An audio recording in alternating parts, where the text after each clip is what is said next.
કાજલબેન ઓઝા વેચ્યા. બોલો શ્રી મહાકાળી માત કી જય. જય માતાજી. આપણે સૌ કાર્યક્રમના બીજા ક્ષેત્રમાં હું, તું અને આપણે ના વક્તા સુશ્રી કાજલબેન ઓઝાને વક્તા સાંભળવા માટે અહીં પધારેલ છો. તો આપ સૌનું સ્વાગત છે બીજા ક્ષેત્રમાં.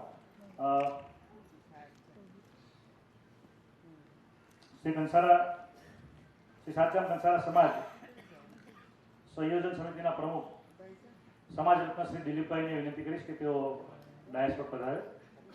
તેજસભાઈને વિનંતી કરીશ કે તેઓને ડાયસ પર મંચસ્થ કરે. શ્રી કંસારા કેળવણી પ્રચારક મધ્યસ્થ મંડળના પ્રમુખ ટ્રસ્ટી શ્રી મહેશભાઈ મોહનલાલ કંસારાને વિનંતી કરીશ કે તેઓ ડાયસ પર મંચસ્થ કરે. તેજસભાઈને વિનંતી કરીશ. નારાયણલાલના પરિવાર સ્થાપિત મોહનલાલ હરકિશનદાસ કંસારા મેડિકલ ટ્રસ્ટના પ્રમુખ ટ્રસ્ટી શ્રી ભરતભાઈ મોહનલાલ કંસારાને વિનંતી કરીશ કે તેઓ સ્ટેજ પર મંચસ્થ થાય.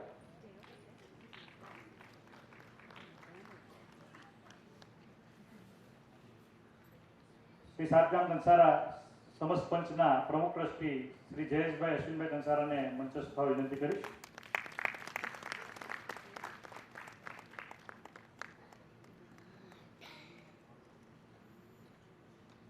ઉડાન ફાઉન્ડેશનના ડોક્ટર જાનવીબેન ત્રિવેદી તેમજ આજના મુખ્ય વક્તા સુશ્રી કાજલબેન ઓઝાને વિનંતી કરીશ કે તેઓ ડાયસ પર મંચસ્થ થાય. તેજસભાઈને વિનંતી કરીશ કે તેમને સ્ટેજ તરફ દોરી જાય.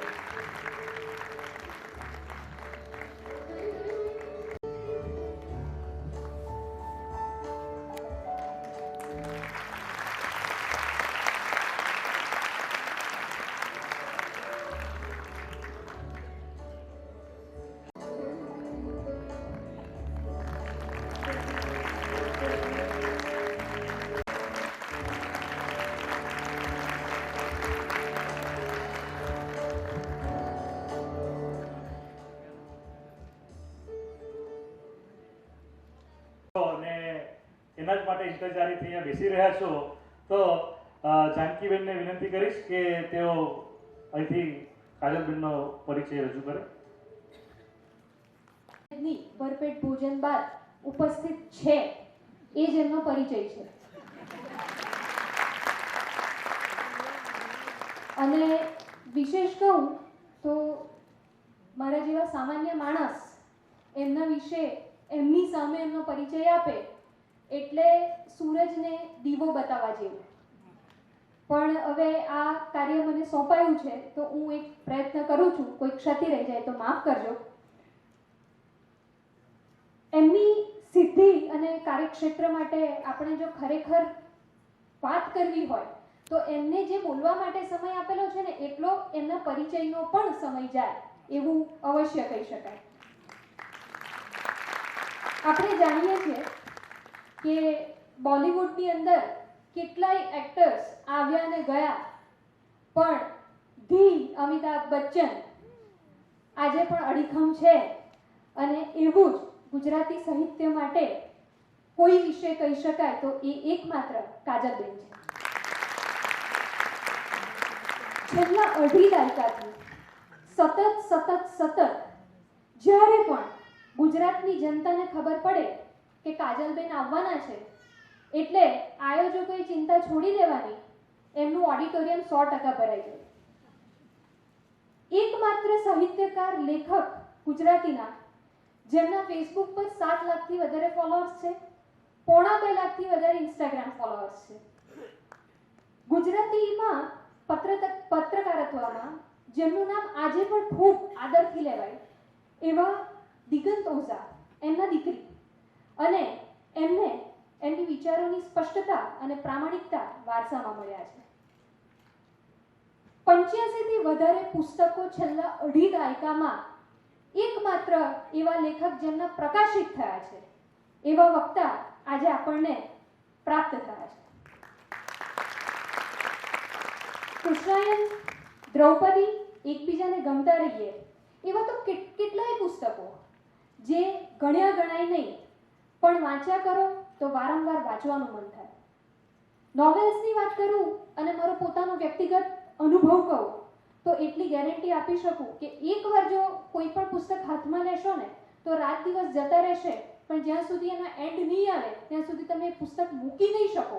એટલી પ્રભાવશાળી એમનું લેખન એ દરેક જગ્યાએ ચરિતાર્થ થાય છે. પત્ર સાહિત્ય, નિબંધો, નવલકથાઓ, ટૂંકી વાર્તાઓ, નાટકો, કવિતાઓ, આ સાથે ફિલ્મની સ્ક્રિપ્ટ, ટેલિવિઝન સિરિયલ જેવા અનેક વિષયોમાં એમણે પોતાનું પ્રદાન આપેલું છે. આપ સર્વ જાણો છો કે વર્ષોથી ગુજરાતી ટેલિવિઝન પર અમે એક દાળના પંખી, જેના 1700 એપિસોડ પ્રકાશિત થયેલા હતા, એ એમનું લેખન કાર્ય કાજલબેને કરેલું છે. આ સિવાય તો કેટલાય છૂટાછેડા, મોટી બા જેવા સિરિયલ્સની અંદર એમણે લેખન કાર્ય કર્યું. સલમાન ખાન પ્રોડક્શન હાઉસની અંદર એમણે કેટલી એમનું ક્રિએટિવ રાઇટિંગ પીરસ્યું છે. આ સિવાય એમનો જે ચાહક વર્ગ છે, વાચક વર્ગ છે, એ સતત દિવ્ય ભાસ્કર, રસરંગ, મધુરીમાં એવા કેટલાય ડેલી જે ન્યૂઝપેપર્સ આવે છે, એમની કોલમ આવે છે, એની રાહ જુએ છે. એમનો FM પર હિટ થયેલો શો એટલે કાજલ એટ નાઇટ. આ બધી જ વસ્તુઓની સાથે જ્યારે લોકો એક સેકન્ડ ઇનિંગમાં પહોંચે અને કામ ઓછું કરે, ત્યારે એમનું કામ એટલું સતત વધતું ગયું છે અને એમની યશ કલગીમાં એક નવું પિચ જ્યારે ઉમેરાયું છે, એ છે એમનો એક્ટિંગના ક્ષેત્રે લીડ રોલ. ચાંદલો એમની લીડ એક્ટ્રેસ તરીકેની પ્રથમ ફિલ્મ રહી અને એ આપણું પરમ સૌભાગ્ય છે કે આજે પણ તમે બહારથી આવ્યા હશો ત્યારે ઉમરોની ડાયરી તમારી પાસે છે અને એ ઉમરો પિક્ચર 24 જાન્યુઆરીના રિલીઝ થવાનું છે. એ પહેલા 17 જાન્યુઆરીના તારો થયો એ પિક્ચર પણ, એ બંને પિક્ચરમાં લીડ એક્ટ્રેસ તરીકે એમનો રોલ છે. આ તબક્કે એટલું ચોક્કસ કહીશ, પગરવોમાં માપસરની કરકસર રાખું છું હું, અજનબી અંદાજ મારો તરબતર રાખું છું હું. કલમની કારીગરીથી જીત્યા મન જન સમુદાયના, હૃદયમાં ઉતરે અને સ્પષ્ટતાથી પહોંચે એવી શબ્દોની ધાર રાખું છું હું. આ જેમને માટે કહી શકાય એવા ઉમદા વ્યક્તિત્વ, વેદ ઉંચેરા માનવી, ગુજરાતી સાહિત્યના બ્રાન્ડ, જનમાનસ ઉપર પોતાના લેખનની અમિટ છાપ છોડનાર, શબ્દોના સરતાજ, સરસ્વતી જેમના મુખ પર બિરાજમાન છે એવા ઉત્કૃષ્ટ અસ્ખલિત વાણીના વક્તા એવા ધી કાજલ ઓઝા વૈદ્યને આપ સર્વની સમક્ષ પ્રસ્તુત કરતા હું અતિશય ગર્વ અને હર્ષની લાગણી અનુભવું છું. આપ સર્વને વિનંતી કરું છું કે આપ સર્વ આપના સ્થાન પર ઊભા થઈ. ઠીક છે, આપણે એમની વાણીને માન આપીને ફરીથી હું એમને પ્રસ્તુત કરું છું, ધી કાજલ ઓઝા વૈદ્ય. એને માટે તમારી જાતને એક ડેડલાઈન આપો. આપણે શું કરીએ છીએ, મારે આમ કરવું છે, મારે આમ કરવું છે, જોઉં છું, કરીશ, ક્યારે કરીશ. ના, સપના જોવા માટે ઊંઘવું પડે, પણ પૂરા કરવા માટે જાગવું પડે. એટલે આ ડાયરી, આ પાસપોર્ટ તમને જગાડવાનું, કોઈ પણ ઉંમરે જીવન જીવી શકાય છે એ કહેવાનું એક નાનકડું કાર્ડ છે. આ જે સપનાનો પાસપોર્ટ તમને આપ્યો છે ને, એ પાસપોર્ટની અંદર તમે તમારું સપનું લખજો. કોઈને વિદેશ જવું છે, કોઈને હજી ભણવું છે, મારે ભણવું છે, કોઈને હજી કંઈ કરવું છે, કોઈને પોતાના જૂના શોખ પૂરા કરવા છે. ઘણી સ્ત્રીઓને હું જોઉં છું 40 વર્ષની હોય, 50 વર્ષની હોય અને એવું કે હું તો બહુ સારા વક્તૃત્વ કલામાં બહુ સારું બોલતી હતી, હું તો બહુ સારું ગાતી હતી, પછી શું થયું? તો કે પછી કંઈ નહીં. એટલે આ કંઈ નહીં છે ને એમાંથી બહાર નીકળી જાવ. અને કંઈક એવું કરો કે જે માત્ર તમારે માટે હોય, જેનાથી તમને સુખ મળે, જેનાથી તમને મજા આવે, જેનાથી તમને ગર્વ થાય, જેનાથી તમને એમ થાય કે ચલો મેં પણ મારા માટે કંઈ કર્યું. અને ક્યારે કરશો એ ચોક્કસ લખો. ઘણા લોકો એ બધું કરવું બહુ હોય પણ ક્યારે કરીશ એ નક્કી ન હોય. એટલે 15 વર્ષની છોકરીનું પણ સપનું હોય ને 55 વર્ષના આંટીનું પણ સપનું હોય ને 85 વર્ષના માજીનું પણ સપનું હોય. આ બધા સપના લખો અને એને પૂરા કરો. એ માટે અમે તમને આ ડાયરી આપી છે ને એ જ કથા છે મારી ફિલ્મની ઉંમરો. 7 સ્ત્રીઓ પોતાના સપના પૂરા કરવા નીકળે છે, પછી શું કરે છે એની આ કથા છે. તો એટલે તમને આ ડાયરી આપી છે. જે વાત હું પૂરી કરું, તમને થશે આ શું છે, કેમ આપ્યું છે, તો તમને એટલા માટે આપ્યું છે કે તમે આમાં તમારું સપનું લખીને સાચવી શકો.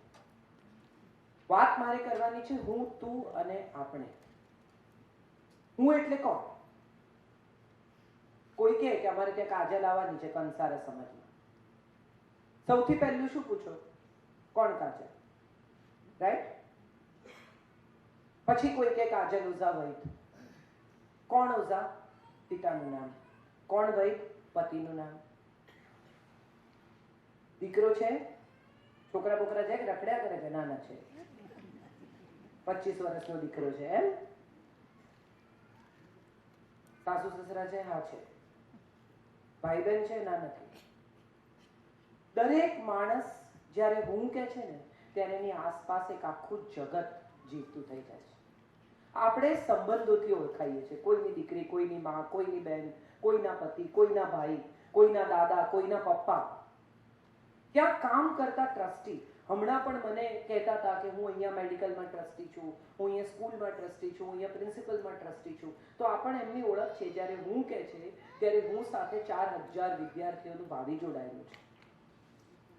તો એનો અર્થ એમ થયો કે આ દરેક વ્યક્તિ જે પોતાના વિશે વાત કરે છે, જે પોતાની ઓળખ આપે છે, એ પોતાની સાથે સાથે પોતાના પરિવારની, પોતાના કામની, પોતાના અસ્તિત્વની પણ ઓળખ આપે છે. કોણ છો? કંસારા સમાજમાંથી. કોણ કંસારા સમાજ? જેમણે આ દેશને સૌથી પહેલા ધાતુના વાસણ આપ્યા. સદીઓ પહેલા ધાતુને ઢાળીને વાસણ બનાવી શકાય એ આખી શોધ, એ આખો વિચાર જે સમાજે આ દેશને આપ્યો. માટીના વાસણમાંથી એક પરમેનન્ટ સ્ટ્રક્ચર ઓફ યુટેન્સિલ્સ જેમણે આપ્યું. કાંસાના વાસણ, તાંબાના વાસણ, સ્ટીલના વાસણ, પિત્તળના વાસણ. મને યાદ છે બહુ નાની હતી ત્યારે દિવાળીમાં અમારે ત્યાં કલઈ કરવા વાળો આવે અને એટલી બધી મજા આવે મને જોવાની. એ આમ અંદર પેલું ફેરવે, છમ કરે અને અમે બેસીને ત્યાં કે આ કેવું જાદુથી અંદર આવું સરસ થઈ ગયું. ત્યારે તમને એક સવાલ થાય કે આ કેટલી અદ્ભુત ચીજ છે. તમે વિચારો કે વાસણ ન હોત તો આપણે શું કરે? તમારો સમાજ એ આ દેશને ખાતા, રાંધતા, પાણી પીતા દરેક જગ્યાએ યાદ કરાવે છે કે અમે છીએ. એક નાની ચમચીથી પણ તમે ખાવા જાઓ ને તો તમારે યાદ કરવું પડે કે આ ચમચી બનાવી કોણે. સી કેટલીક ચીજો જિંદગીમાં એટલી બધી વણાઈ જાય છે કે આપણે એની નોંધ જ લેતા નથી. મમ્મી તમે ઘરે જાઓ ત્યારે હોય જ રોજ, અને ઘરે હોય જ એટલે તમને પૂછે બેટા કેમ મોડું થયું? હવે રહે ને ભાઈ યાર, તું ઘેર બેસી રહે એટલે તને ના ખબર હોય. આ આપણું રિએક્શન હોય. પણ એક દિવસ મમ્મી ના હોય ને તો ચપ્પલ કાઢતાની સાથે પહેલા શું પૂછે? મમ્મી ક્યાં? જે નથી, જે ગેરહાજર છે એની નોંધ તરત લેવાય. જે સતત અવેલેબલ હોય એની નોંધ ન લેવાય.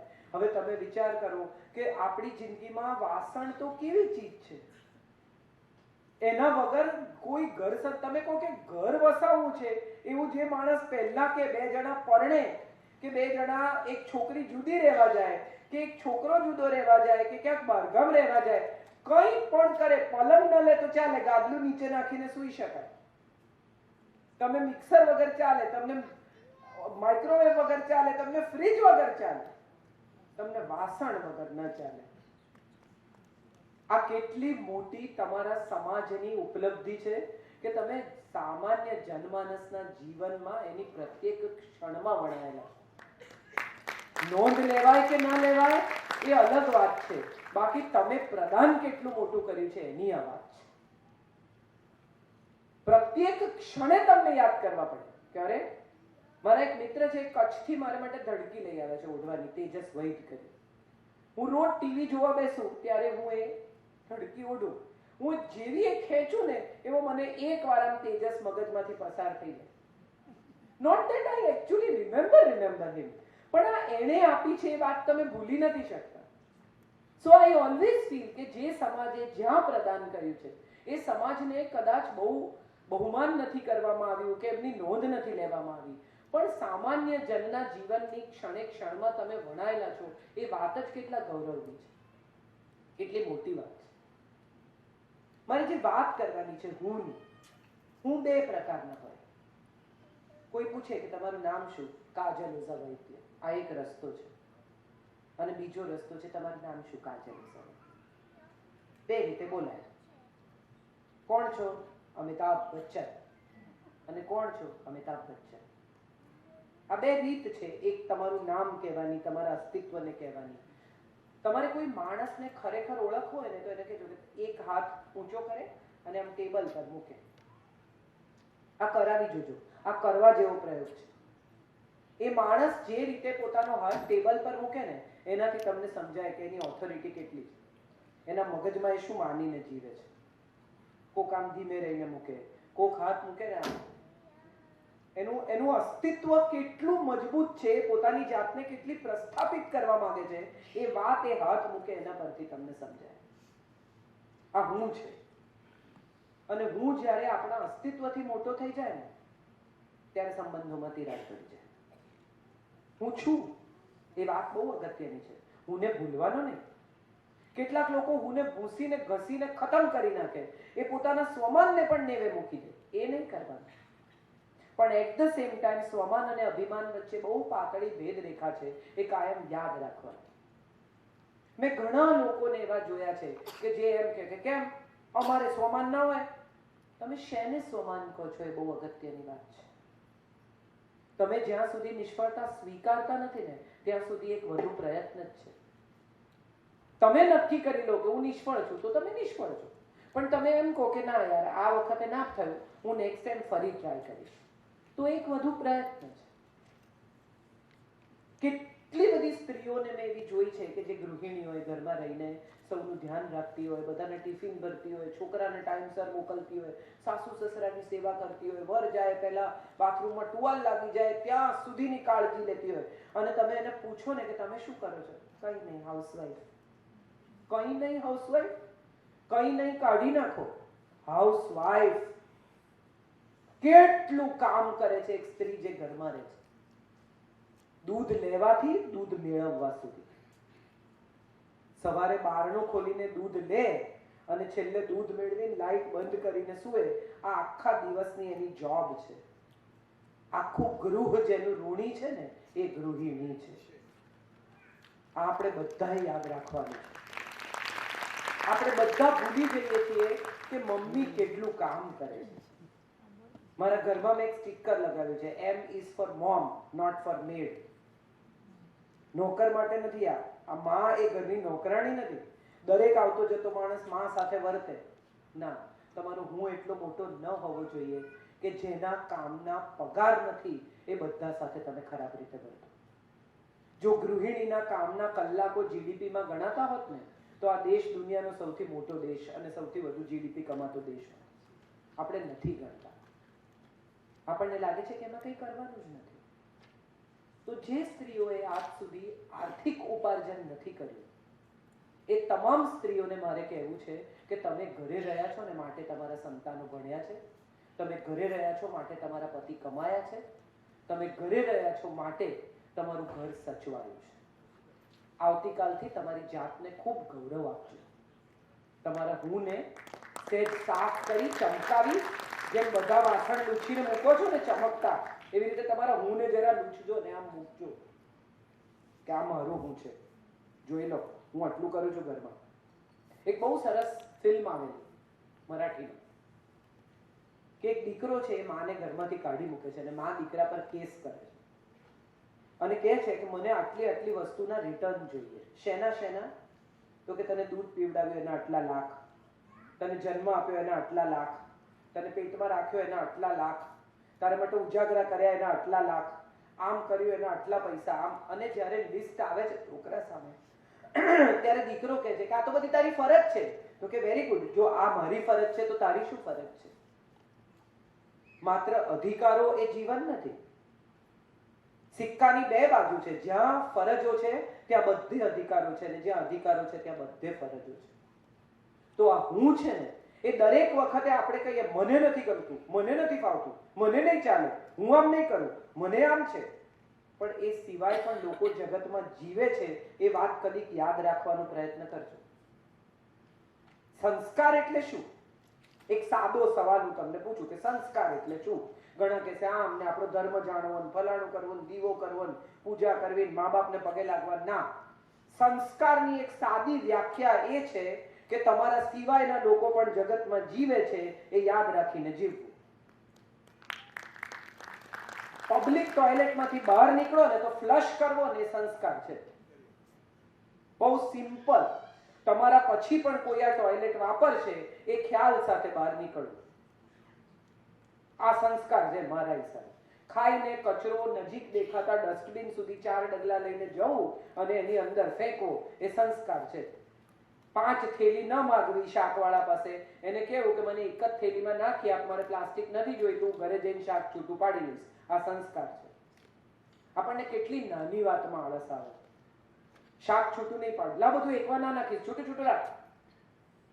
5 પ્લાસ્ટિકની થેલી, 5 પ્લાસ્ટિકની થેલી જો દરેક ગૃહિણી ફેંકે તો આ દેશની 75 કરોડ 75,000 કરોડ સ્ત્રીઓ, 7500 કરોડ સ્ત્રીઓ કેટલી થેલી ફેંકે વિચારો. આપણે નળ ખુલ્લો રાખી દઈએ, ધમધમાટ પાણી જતું હોય, વાસણ ઘસીએ, એમાં જ મજા આવે. ઓટલા ધોઈએ, આ બધું આપણે કરીએ જ છીએ. તમે વિચાર કરો કે એ દેશો, એ જગ્યાઓ, એ ગામ, એ શહેરો જ્યાં પીવાનું પાણી પણ નથી મળતું, ત્યાં આ પાણી પહોંચી શકે જો આપણે થોડો બચાવ કરીએ.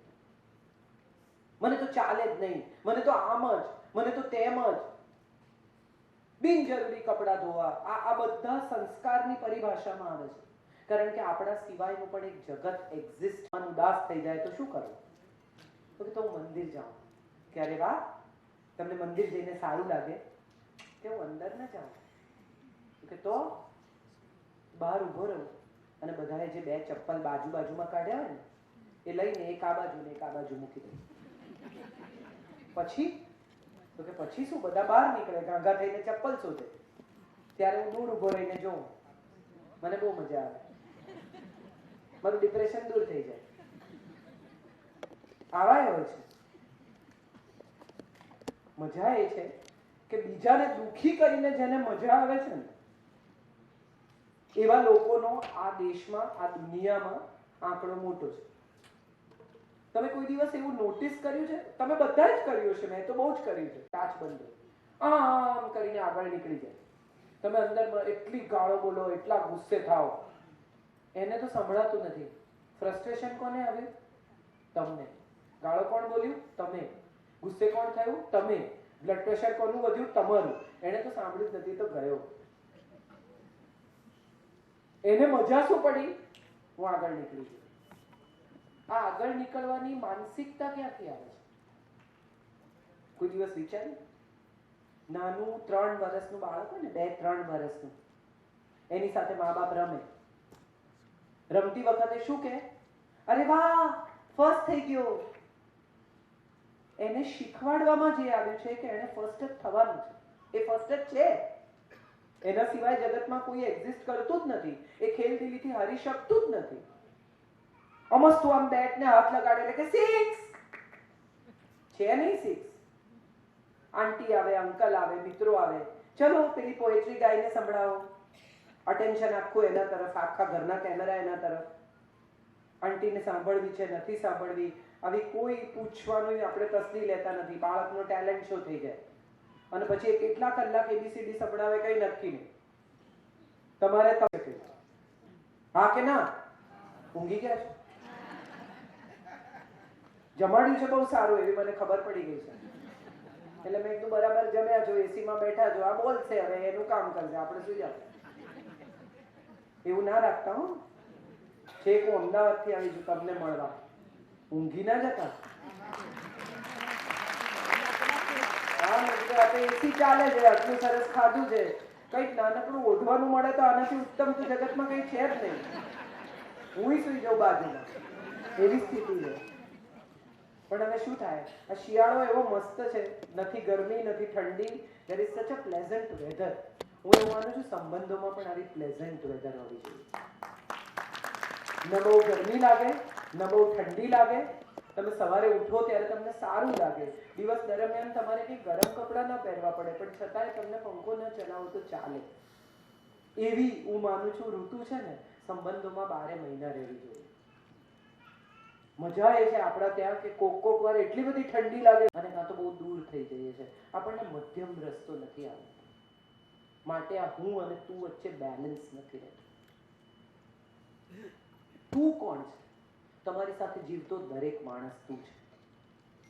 એવરીબડી અરાઉન્ડ યુ, તમારી આસપાસ, તમારા કામવાળાથી શરૂ કરીને, કચરો લેવા આવનારા માણસથી શરૂ કરીને, તમારા પતિ, પત્ની, બાળકો, મિત્રો, પરિવાર, કોલીગ, બધા જ તું છે. તમારી આસપાસનું એક આખું જગત છે. અને આખા જગત વગર તમને ચાલવાનું નથી. પણ અહંકાર શું છે? મને તો કોઈના પણ વિના ચાલે. એકચ્યુઅલી જે એવું કહે ને કે મને કોઈના પણ વિના ચાલે, એને એ જ સેકન્ડે ગાડીમાં બેસાડી અને એવા ભયાનક જગ્યાએ મૂકી આવવા જોઈએ જ્યાં એને દૂર દૂર 12 ગાઉ સુધી માણસ ના દેખાય. 10 મિનિટમાં તમને સેલ ફોન કરે, મને લઈ જાઓ. આ જ મજા છે. જે છે એ આપણે નથી જોઈતું, જે નથી જોઈતું એ આપણે બધાને છે જ. અને જે જોઈએ છે એ માંગતા આપણે બધા જ કરીએ છીએ.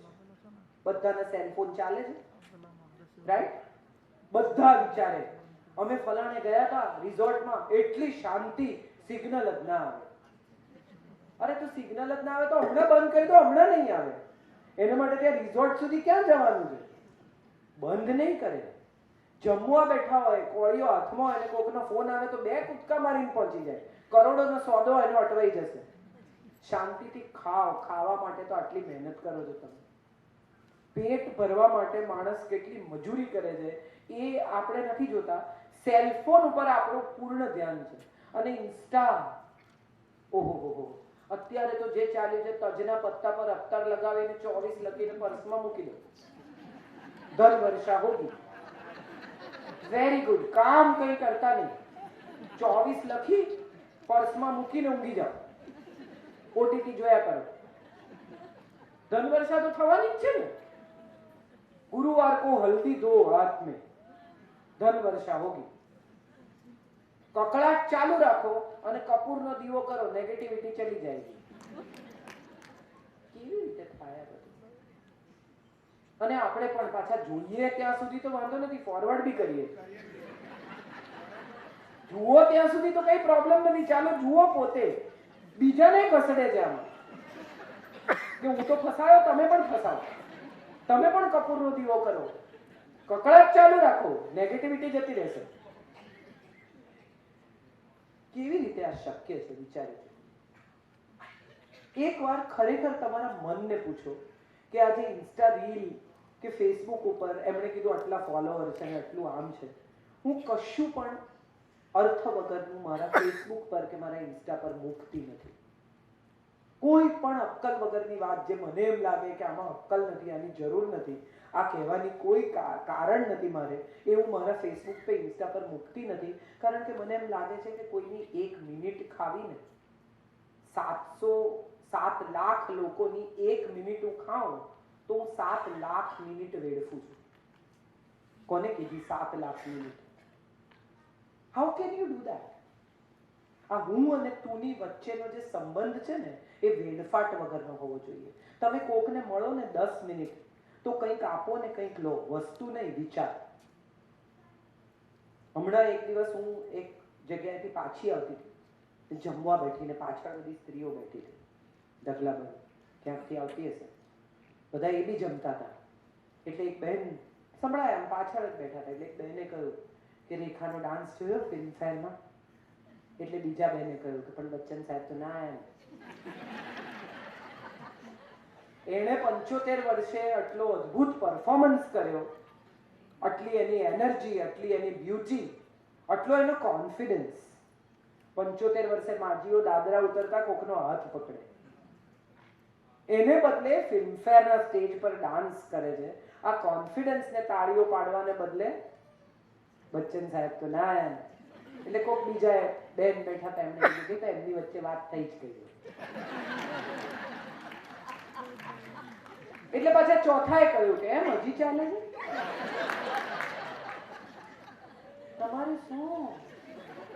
તમે જમો, તમે ક્યાંમાં પડો છો?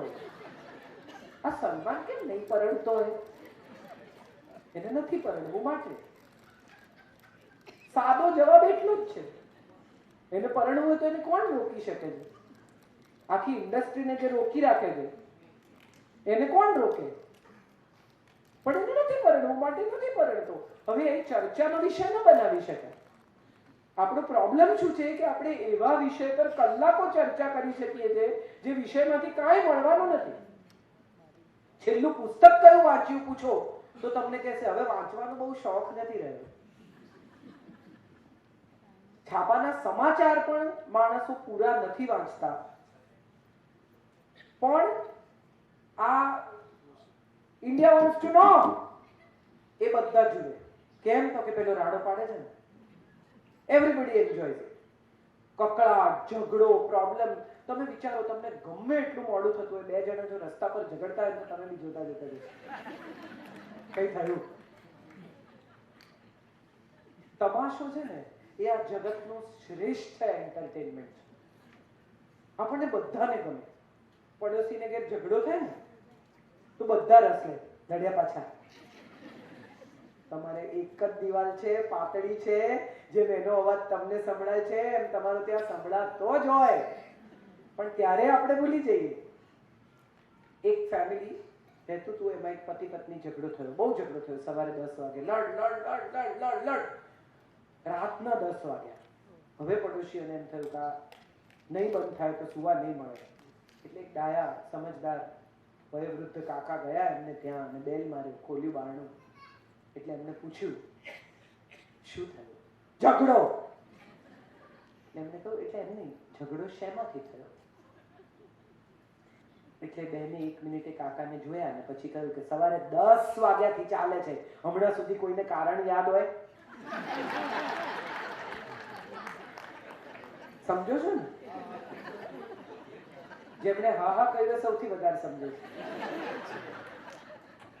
મજા એ છે કે આપણે બધા જ કન્વિનિયન્ટલી ડાયા ને કન્વિનિયન્ટલી ગાંડા છે. જ્યાં તમને એમ લાગે કે હવે આપણે દાપણ બતાવવાનો ટાઈમ થઈ ગયો છે, ત્યાં આપણે તરત કહીએ જુઓ બેન, કોણ શું લઈને આવ્યું ને શું લઈને જવાનું. નાની નાની વાતમાં ઝઘડા કરવાના. એ જ દરમિયાન, એ જ વખતે જો જેઠાણીનો, સાસુનો, કોકનો ફોન આવ્યો હોય અને એમ કે 3 સાડી આપ, હું પસંદ ના કરું ત્યાં સુધી કોઈને આપતા નહીં. મજા છે. હજી 1 સેકન્ડ પહેલા તમે જે સલાહ આપતા હતા કે શું લઈને આવ્યા, શું લઈને જવાના, બધું નકામું. આ હું માટે જુદું છે ને તું માટે જુદું છે. આ મજા છે. તો પડોશી 2 ભાઈઓ લડતા હોય, એકબીજા જોડે બોલતા ના, અરે બોલી જાઓ, એક લોહી છો, ડાંગે માર્યા પાણી કઈ જુદા પડે. એક માના પેટમાં આળોટ્યા છો 2 જણા, સારું લાગે છે. દરમિયાનમાં જો પત્ની આવીને કે પેલી આપણી પારડી વાળી જમીનમાં સહી કરવાનું, કે અરે ઊભી રહે તું, હમણાં શેની સહી કરવાની, પહેલા આપણે પૈસા લેવાના. હજી તો આને તમે સલાહ આપો છો કે 2 ભાઈઓ ઝઘડો નહીં, અને આનો ફોન આવે એમાં તો તમે બદલાઈ ગયા. તમે કયા સાચા અને તમે કયા ખોટા એ તમે નક્કી કરો. કોઈ એક સિદ્ધાંત રાખો જિંદગી. લડવું છે, વેરી ગુડ, તો દરેક વાતે લડો.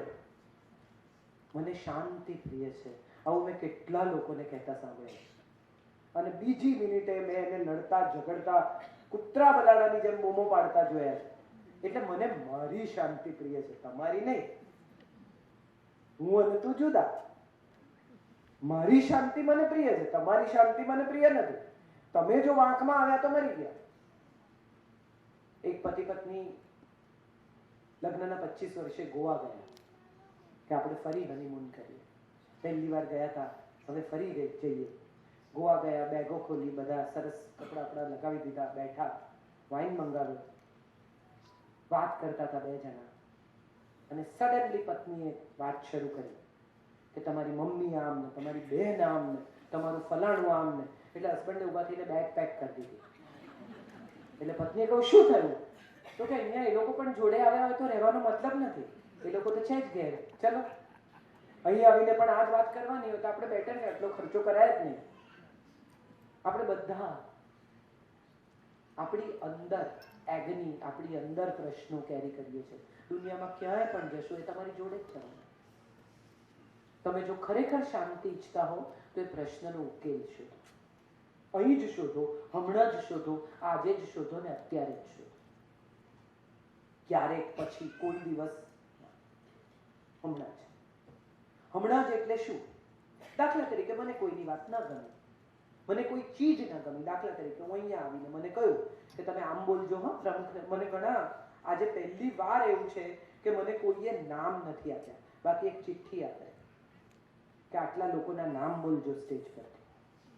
આજે પહેલી વાર, ખરેખર પહેલી વાર એવું કે મને કોઈએ એમ નથી કહ્યું કે આમના આમના આમના આમના નામ લેજો. કેમ કે તમે નામ લો ને એટલે તરત ઊભા થઈને હું છું એમ. મજા એ છે કે આજે કોઈ મને નથી કહ્યું કે પ્રમુખ કોણ છે ને ટ્રસ્ટી કોણ છે ને કોના વખાણ કરવાના છે ને કોણે આખો કાર્યક્રમ કર્યો છે ને ભોજનના દાતા કોણ છે ને ખુરશીના દાતા કોણ છે ને 2 વ્હીલરમાંથી બે વ્હીલ એક જણના છે, એક વ્હીલના દાતા કોક છે ને બીજાના દાતા કોક છે. આવું કંઈ કોઈએ કહ્યું નથી. એ તમારા સમાજનું ગૌરવ છે. આ કેટલી મોટી વાત છે કે કોણ શું કરે છે, કોણ કેટલું મહાન છે એવું અહીંથી મારી પાસે કહેવડાવવાનો, તમારા સુધી પહોંચાડવાનો પ્રયાસ નહીં કરનારા લોકો કેટલા નમ્ર છે. એ માત્ર સમાજ માટે કામ કરવા માંગે છે. સેવા, સેલ્ફલેસ, ઇમોશનલ. કેટલી સરસ વાત છે. તમે જુઓ, તમે જ્યારે પણ સેવા શબ્દનો ઉપયોગ કરો ત્યારે કેટલી અદ્ભુત વાત છે. સેલ્ફલેસ, ઇમોશનલ, વર્ધી અને એક્સેપ્ટન્સ. સૌ સાથે મળીને ચાલે એ સેવા છે. કેટલી સરસ વાત છે. સેલ્ફલેસ છે, ઇમોશનલ છે, વર્ધી છે અને એક્સેપ્ટન્સ છે. આ 4 વસ્તુ ભેગી થાય તો સેવા બને છે. તમે બધા સમાજમાં ભેગા થયા છો. હમણાં આજે કહ્યું કે અમે ગોત્રેજના ઓળખાણ કરાવીએ, લગ્ન કરાવીએ, સમૂહ લગ્ન કરીએ, બીજા લોકોને મળાવીએ, છોકરાઓને. ત્યારે એમણે કહ્યું આંતરગ્રાહ્ય શબ્દ બહુ પ્રશ્નો છે, છોકરાઓને બહાર લગ્ન કરવા છે. હવે પ્રશ્ન એ છે કે આ સારું છે કે ખરાબ છે? સમાજ બદલાતો જાય છે, છોકરાઓનું એક્સપોઝર વધ્યું છે, બહાર ભણવા લાગ્યા છે, લોકોને મળવા લાગ્યા છે, દુનિયા બદલાવા લાગી છે, વધુ ને વધુ એમને ચોઇસીસ મળતી થઈ છે. હું નાની હતી ને એમ કે ને કે બહાર ખાવા જવાનું છે એટલે 2 જ વસ્તુ હતી, ઢોસા ને આઈસ્ક્રીમ. પછી પાઉંભાજી દાખલ થઈ. હદમાં હદ, એનાથી આગળ જાવ તો ભેળ. આ સિવાય બહાર ખાવાની ચોઇસ જ નથી. હવે તમે નીકળો, ખાવાનાથી શરૂ કરીને, કપડાથી શરૂ કરીને, વસ્તુથી શરૂ કરીને દરેક વાતમાં ચોઇસનું એક આખું મેનુ છે. એમેઝોન પર જાઓ, તમે એમ લખો કે પ્લાન્ટ એટલે પૂછે ગ્રીન કે રેડ. તમે લખો ગ્રીન એટલે લખે ઇન્ડોર કે આઉટડોર. તમે કહો કે આઉટડોર એટલે તમને પૂછે તડકાનો કે છાંયડાનો. તમે કહો કે છાંયડાનો એટલે તમને કે હાઉ ટોલ. અર્થ એ થયો કે તમને તમામ વસ્તુ તમારા પ્રકારની કેટર કરવામાં આવે છે. તમે માગો એ સ્પેશિયલાઇઝેશન તમારા માટે ઉપલબ્ધ છે. બ્લિંકિટ કરો, 10 મિનિટમાં તમને જે જોઈએ આવી જાય. દુનિયા બદલાઈ ગઈ છે. ત્યારે તમે આ બદલાતી દુનિયામાં તમારા સમાજની વાત, તમારા સંસ્કારની વાત, તમારી સભ્યતાની વાત, તમારી અસ્મિતાની વાત કેવી રીતે મૂકશો? તમારા બાળકને ગળે કેવી રીતે ઉતારશો, તમારા સંતાનને કેવી રીતે કહેશો કે એક જ સમાજમાં લગ્ન કરવાથી શું ફાયદો થાય? મારા એક બહુ જ વડીલ અંકલ છે, એમની સાથે હું આવી બધી આર્ગ્યુમેન્ટ કરતી હતી. એટલે એમણે મને એક બહુ જબરદસ્ત વાત કહી. એમણે એમ કહ્યું કે તમે તો માણસ છો, આપણે તો માણસ છીએ, રાઈટ? મોટા ભાગના તો એવું માને છે ને, હા કે ના? તો વાંધો નહીં. તમે કોઈ દિવસ કાગડો અને મોરના લગ્ન થતા જોયા છે? હા કે ના? સિંહ કોઈ દિવસ એને પ્રેમ થઈ જાય હરણ જોડે? સસલાને કોઈ દિવસ પ્રેમ થઈ જાય શિયાળ જોડે? હા કે ના? તે તો પ્રાણી છે, એ સમજે છે કે આપણે જે ટાઈપના છીએ ને એ ટાઈપમાં બેટર છે. આપણી ટાઈપ બદલવાથી મુશ્કેલી થશે. હવે આ ટાઈપ બદલવાથી મુશ્કેલી થશે એ વાત તમારા સંતાનને તમે કઈ રીતે સમજાવો? હમણાં લવ જેહાદની બહુ ચાલી છે, નવી વાત. છોકરીઓ સાહેબ તો કોલેજ ચલાવે છે, એમને ખબર છે. છોકરીઓ બિચારી સ્કૂલે કોલેજે આવી હોય અને કોલેજની બહાર ઉભા હોય હેન્ડસમ છોકરાઓ, ચશ્મા પહેરીને આમ ચાવી હલાવતા, શ્રી કૃષ્ણની જેમ આમ સુદર્શન ચક્ર પહેર્યો. છોકરી જુએ, ફિલ્મો જોઈ હોય, એને એમ થાય કે આ જ છે મારા જીવનનો શાહરૂખ. ઓલમોસ્ટ મનમાં સ્લો મોશનમાં દોડે. તુજે દેખા તો એ જાના સનમ પાછળ વાગતું હોય બેકગ્રાઉન્ડમાં મગજમાં. તમે જુઓ રીલ બધા એવા જ બનાવે છે. હવે દરેક એક્ટર છે. હવે તમારે કોઈ શાહરૂખ વારૂખ પાસે જવાની જરૂર નથી. હવે બધા જ પોતાને ફિલ્મ સ્ટાર સમજે છે. મુકેશ 7, 8, 9, 10, 11 પરફોર્મન્સ. ભાઈ દાખલ થાય પહેલા એમનું પેટ દાખલ થાય. અને છતાંય ગીત કયું ગાય? ઓ રંગરેઝા. આપણે બધા એ ભૂલી ગયા છીએ કે આપણી આવડત, શક્તિ, પૈસા, દેખાવ, પાવરનું પ્રદર્શન જ્યારે કરવાનું શરૂ કરીએ છીએ, યાદ એ રાખવાનું છે કે લંકા સોનાની હતી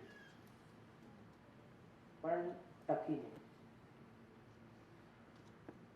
અને પુલ પથ્થરનો હતો પણ ટરી ગયો.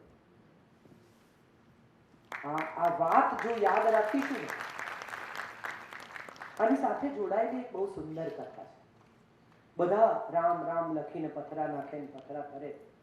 રામને પણ એમ થયું કે આ બધા રામ રામ લખે છે ને પથરા તરે જ, આપણે લખીએ. એમણે લખ્યું રામ અને પથ્થર નાખે તો ડૂબી. તો તમારા પથરા તરે છે ને મારું કેમ નહીં? એટલે હનુમાનજી પાસે ગયા અને એમણે પૂછ્યું કે આ મારો પથ્થર ન તરે, તમે તો બધા લખીને નાખો છો તો તરે છે. એટલે હનુમાનજીએ કહ્યું કે અમે તું લખીએ છીએ, તમે હું લખ્યું. તમે તું લખશો તો તરી જશો, તમે હું લખશો તો ડૂબી જશો. આ તમારે નક્કી કરવાનું છે. અને જ્યારે હું અને તું બે જુદા હોય ને ત્યાં સુધી જીવન બહુ સરસ છે. આપણે હું અને તું મિક્સ બહુ કરી નાખીએ છીએ. પતિ પત્ની શરૂઆતમાં પરણે એકબીજાની સાથે, પછી સુધાર કેમ્પ ચાલુ કરે, એનસીસી નો કેમ્પ. એકબીજાને બદલી નાખવાનું પહેલું ટાર્ગેટ. તમારા મમ્મીએ જેવા મને સોંપ્યા હતા કાંઈ કામના નથી. તમારી માએ કાંઈ શીખ્યું નથી. શૂઝ સરખા મૂકો, મોજા ધોવા નાખો, આમ કરો, ફલાણું કરો, સબડકા મારીને ચા ન પીવાય, આવી રીતે ચપચપ ચાવીને ખવાય નહીં, ચલો બધું સુધારો. પતિ કહે કે આટલું તેલ નાખસ, આમ નીચો તો એમાંથી ભજીયા તળાઈ જાય, અને આ કયા કલરના કપડાં તું પહેરસ? જરા વ્યવસ્થિત કપડાં પહેરતા શીખ, તારી માએ કાંઈ શીખવ્યું નથી. એક પતિ પત્નીના લગ્ન થયા. પત્નીએ બહુ સ્નેહથી પૂછ્યું કે શું ભાવે જમવા? એટલે પતિ કહે તને બધું આવડે? તો કે હા મને બધું આવડે. તો કે મને રીંગણા બહુ ભાવે. તો કે અરે બહુ સરસ, મને પણ રીંગણા બનાવવા ગમે. અચ્છા, પહેલે દિવસે ઓળો બનાવ્યો, પતિ આંગળા ચાટી ગયો. આહા, ગજબ તારી રસોઈ. બીજે દિવસે રીંગણા બટાકા બનાવ્યા. બધા સમજે. પતિએ ખાધા, ત્રીજે દિવસે રીંગણ વટાણા, ચોથે દિવસે રીંગણ મેથી, પાંચમે દિવસે રીંગણ ફ્લાવર, છઠ્ઠે દિવસે પતિએ કહ્યું કે બીજું કામ આવડે છે કે આજ આમાં એવું છે કે ગમે એટલું ગમતું હોય, ગમે એટલું ભાવતું હોય, ગમે એટલો સ્નેહ હોય, થોડા દૂર રહેવું. તમે હાથ આમ જુઓ ને તો રેખાઓ ન દેખાય, તમારે આમ જોવી પડે તો તમને રેખા દેખાય. સહેજ દૂર જાઓ ને તો ગુણ અવગુણ બધું સમજાય. શરૂમાં પરણે એટલે એકબીજાને બદલે, આમ ન કરો, આમ કરો, સ્ટ્રાઇપ વાળા શર્ટ પહેરો, ચેક્સ વાળા ના પહેરો, પ્લેન પહેરો, આમ કરો, વાળ આવી રીતે પટિયા પાડીને ના ઓળો. આ કેવા તમારી મમ્મીએ વાળ ઓળે તો ઉલટા શીખવાડ્યા છે. મમ્મી આમ પકડીને ઓળતી હોય ત્યારથી એવા જ રહી ગયા હોય. પછી એક દિવસ એવો આવે કે જ્યારે બંને એકબીજા વિશે ફરિયાદ કરે. શું ફરિયાદ કરે? તમે તો બહુ બદલાઈ ગયા, તમે આવા નહોતા. અરે બેન, નહોતા જ. તમે કરેક્ટ છો, એ નહોતા ને ભાઈ એ આવી નહોતી. હવે જ્યારે એકબીજાને બદલ્યા છે ત્યારે બદલેલા પણ નથી ગમતા. જે હતા એ નથી ગમતા, જે બદલ્યા એ નથી ગમતા. તો ગમે છે શું? નક્કી કરો. અમે એક પ્રોગ્રામ કરીએ છીએ, 3 દિવસનો સેમિનાર, જીવન સાથી કરી. એમાં અમે પત્નીને બોલાવીએ સ્ટેજ પર ને પછી કહીએ કે તમારા પતિના 5 ગુણો કહો. આવે ઉભા રહે.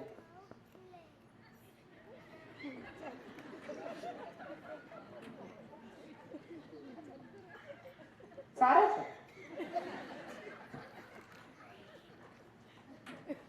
સારા છે, આમ સારા છે. પછી અમે કહીએ કે ગુણો નથી સૂચતા તો અવગુણો કહો.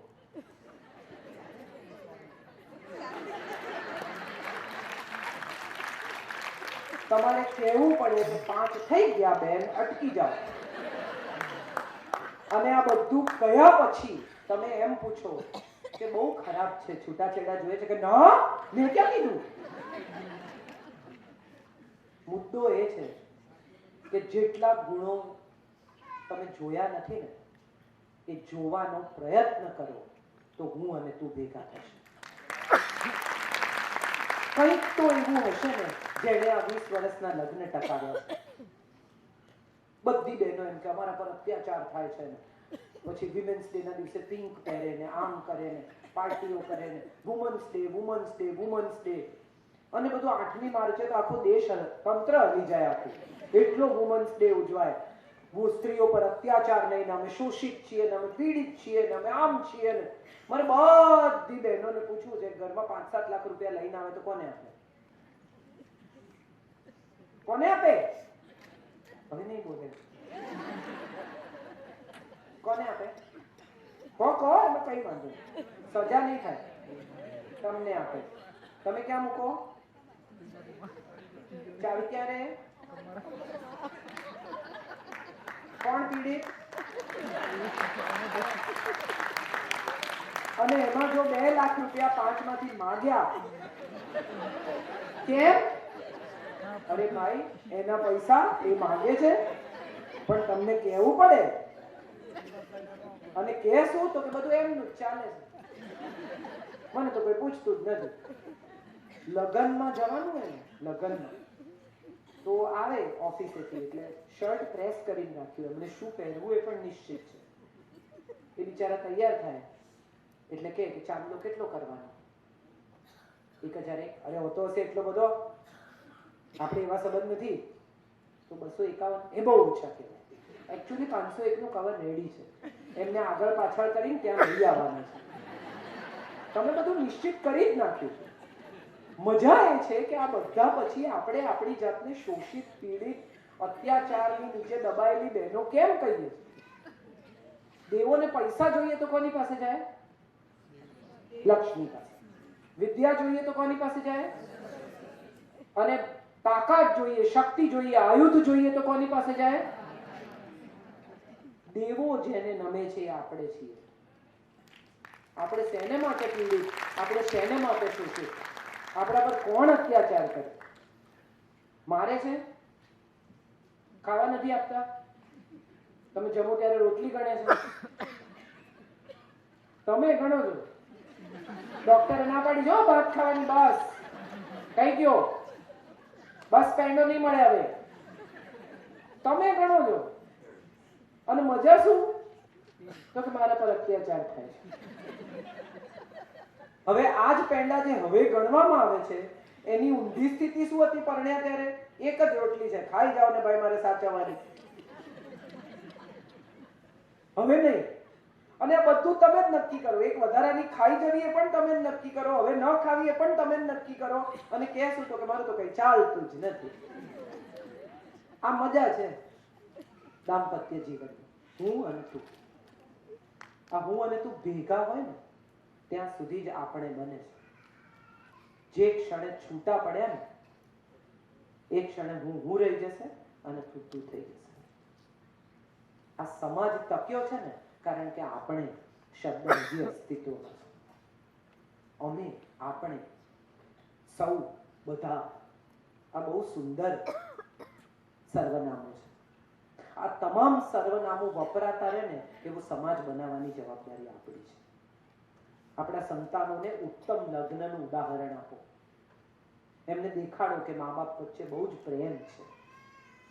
વાળ થોડા સફેદ થઈ ગયા હોય, વજન થોડું વધી ગયું હોય, પત્ની રસોડામાં કંઈ કરતી હોય ને પતિ પાછળથી જઈને વાલ કરે, આ કરો, સારા નથી લાગતા. કેમ કેમ સારા નથી લાગતા? એક સોસાયટીમાં 2 બંગલા હતા. બાજુમાં નવા લોકો રહેવા આવ્યા એટલે આ ઘરની ગૃહિણીએ નાના 10 વર્ષના દીકરાને પૂછ્યું કે આ બાજુમાં નવા રહેવા આવ્યા નહીં? તો કે હા. કે શું નામ છે એમનું? એટલે દીકરાએ કહ્યું ડાર્લિંગ. પત્નીએ કહ્યું ડાર્લિંગ કોઈનું નામ ન હોય. તને કોણે કહ્યું એનું નામ ડાર્લિંગ છે? તો તે સવારે જ પપ્પા બૂમ પાડતા હતા. કોકની પત્નીને નથી ઓળખતા, પોતાની પત્નીને પ્રેમ કરે છે. આનંદ તો એ વાતનો થવો જોઈએ કે કમાલ કરે છે, ડોસો ડોસીને અજીવાલ કરે છે.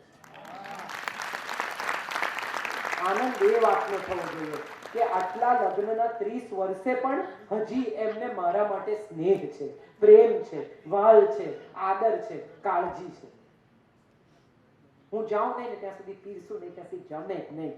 ના, આ ગુસ્સાની વાત નથી, આ ગૌરવની વાત છે. એ તમારી રાહ જુએ છે કે તમે સામે બેસો તો એને ભોજનમાં સ્વાદ આવે. આપણે આવી રીતે જોતા શીખ્યા જ નથી. આપણે માત્ર ફરિયાદ કરતા શીખ્યા છે. માટે કોઈ સંબંધ સુખનો સંબંધ નથી. સુખ ક્યાં છે? સગવડમાં નથી. 4 BHK ના ઘરમાં સુખ નથી, 5 ગાડીમાં સુખ નથી, 100 તોલા સોનામાં સુખ નથી. એમાં સગવડ છે. સુખ ક્યાં છે?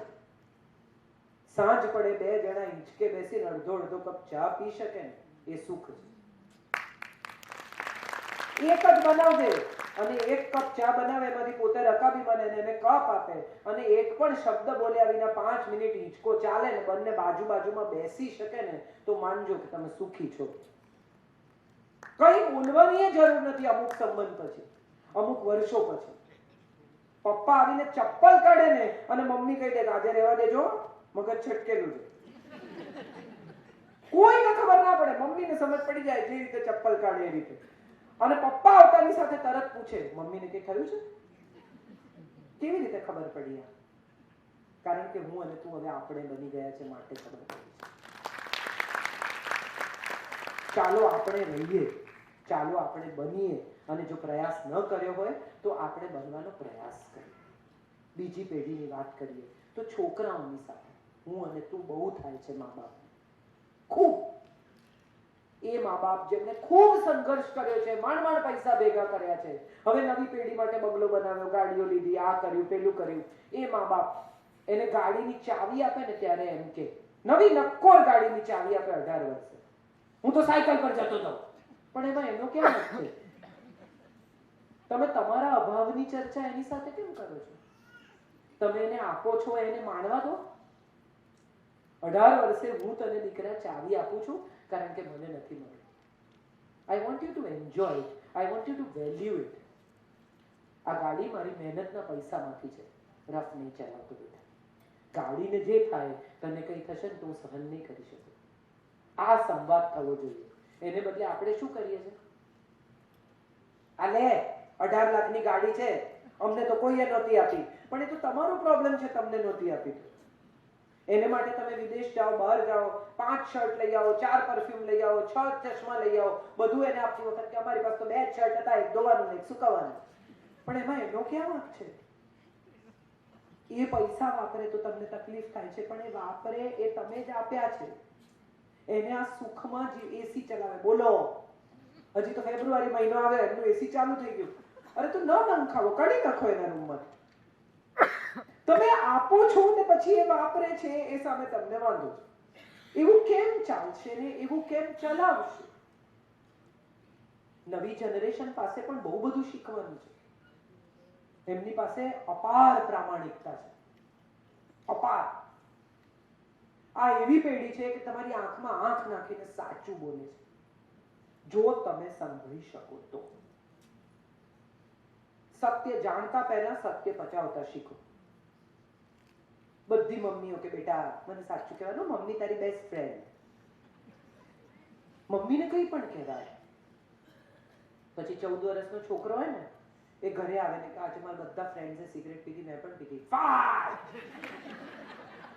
તારા બાપા પણ કોઈ દિવસ મસાલો ધાણાની દાળ નથી ખાતા, તું સિગરેટ પીયા છે, શરમ નથી આવતી? એ ફરી વખત તમારી સાથે સાચું નહીં બોલે. કરવું શું છે? પ્રોબ્લેમ કયો? હવે હું તમને સોલ્યુશન. એમ મેં સિગરેટ પીધી, કેટલાની આવી બેટી? 20 રૂપિયા. હવે 20 રૂપિયા તું 5 વખત ગલ્લામાં નાખે ને બેટા, તો એક ઘરનું આખા અઠવાડિયાનું શાકભાજી કરાય. એને કેન્સર હોસ્પિટલ લઈ જાઓ, વિઝિટ કરાવો. મેં કર્યું છે.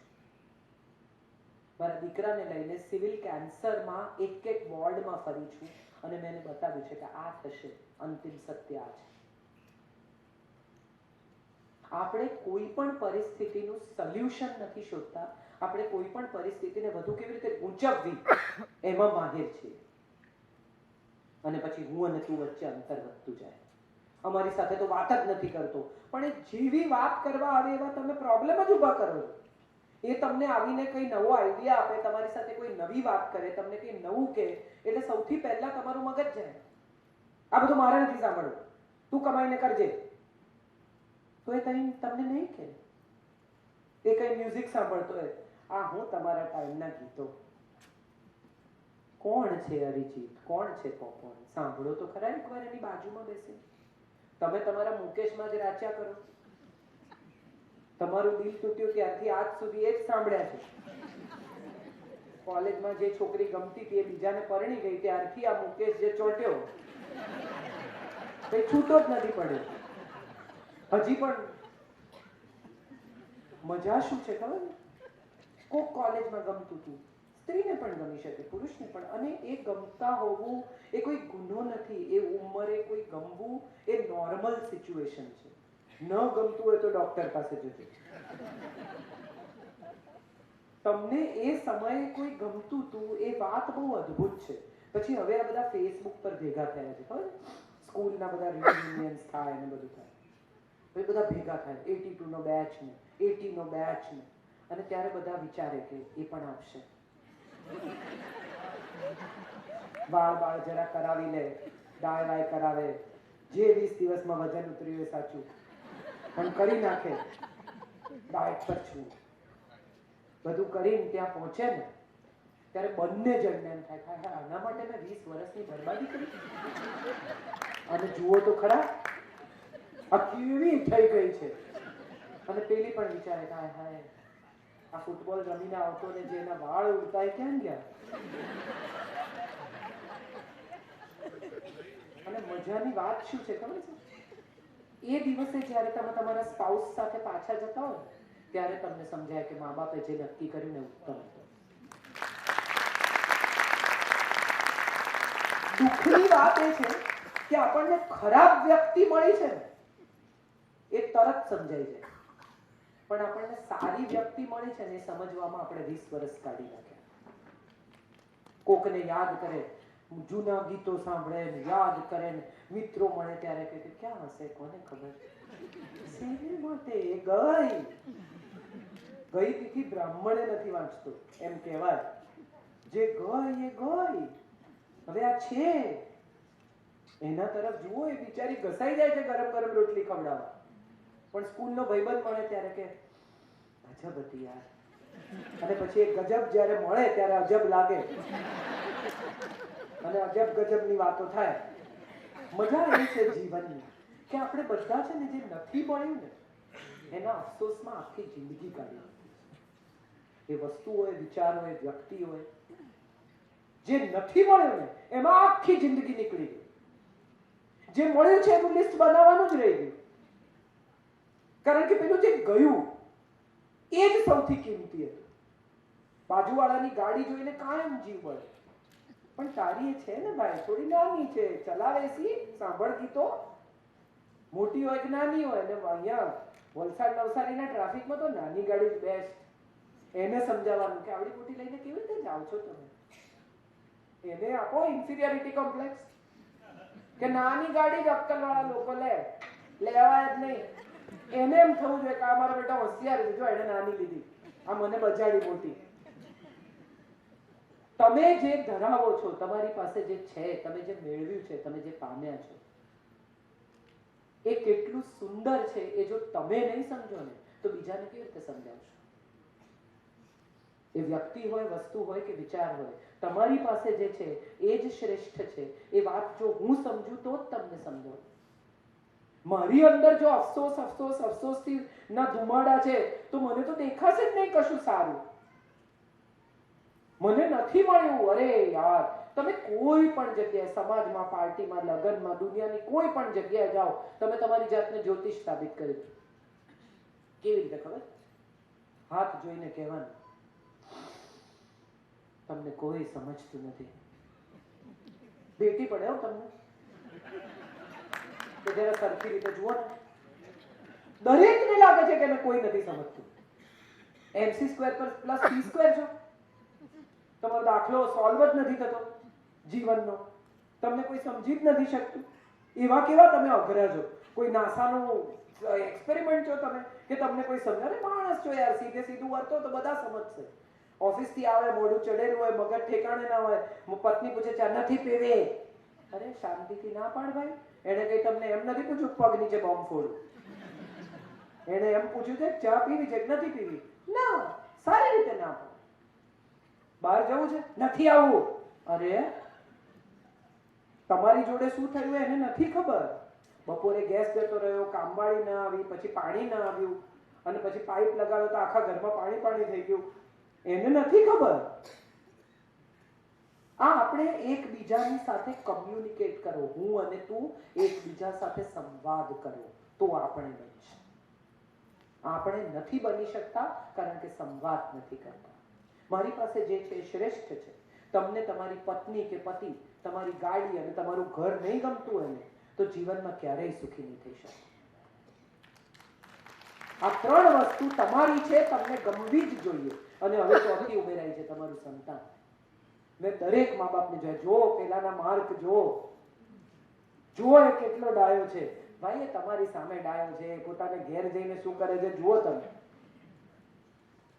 એ તમારી સામે જી અંકલ, હા અંકલ, રાઈટ અંકલ, એને ઘેર જઈને એના પપ્પાને કે ચૂપ રહો, ખબર છે બધું મને. દરેક માણસને આ ચોથી વસ્તુ સંતાન છે ને, એ મને એવું લાગે છે કે તમારું સંતાન તમને ઉત્તમ, શ્રેષ્ઠ અને વહાલું લાગવું જોઈએ. તમારો અંશ છે, તમે ઉછેર્યો છે, જે છે તમે જ કર્યું છે. તમિલ સ્કૂલમાં તમિલ બાળક જન્મે, તમિલ વિસ્તારમાં, એને તમે ગુજરાતમાં લાવીને મોટું કરો તો એ કઈ ભાષા બોલશે? કેમ?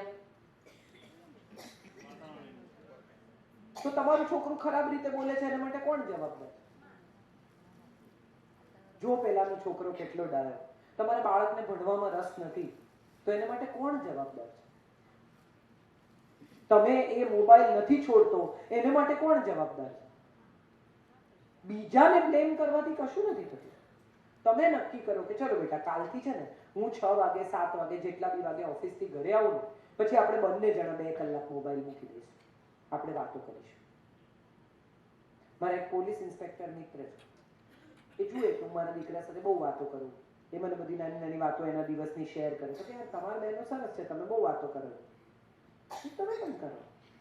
શું કરવાનું? વાતો કરવાની, નાની નાની વાત કાઢવાની, ધીમે ધીમે શેર કરવાનું. જે ઘેર ગયા બીજે દિવસે ફોન આવ્યો, મેં કરી વાતો કરી.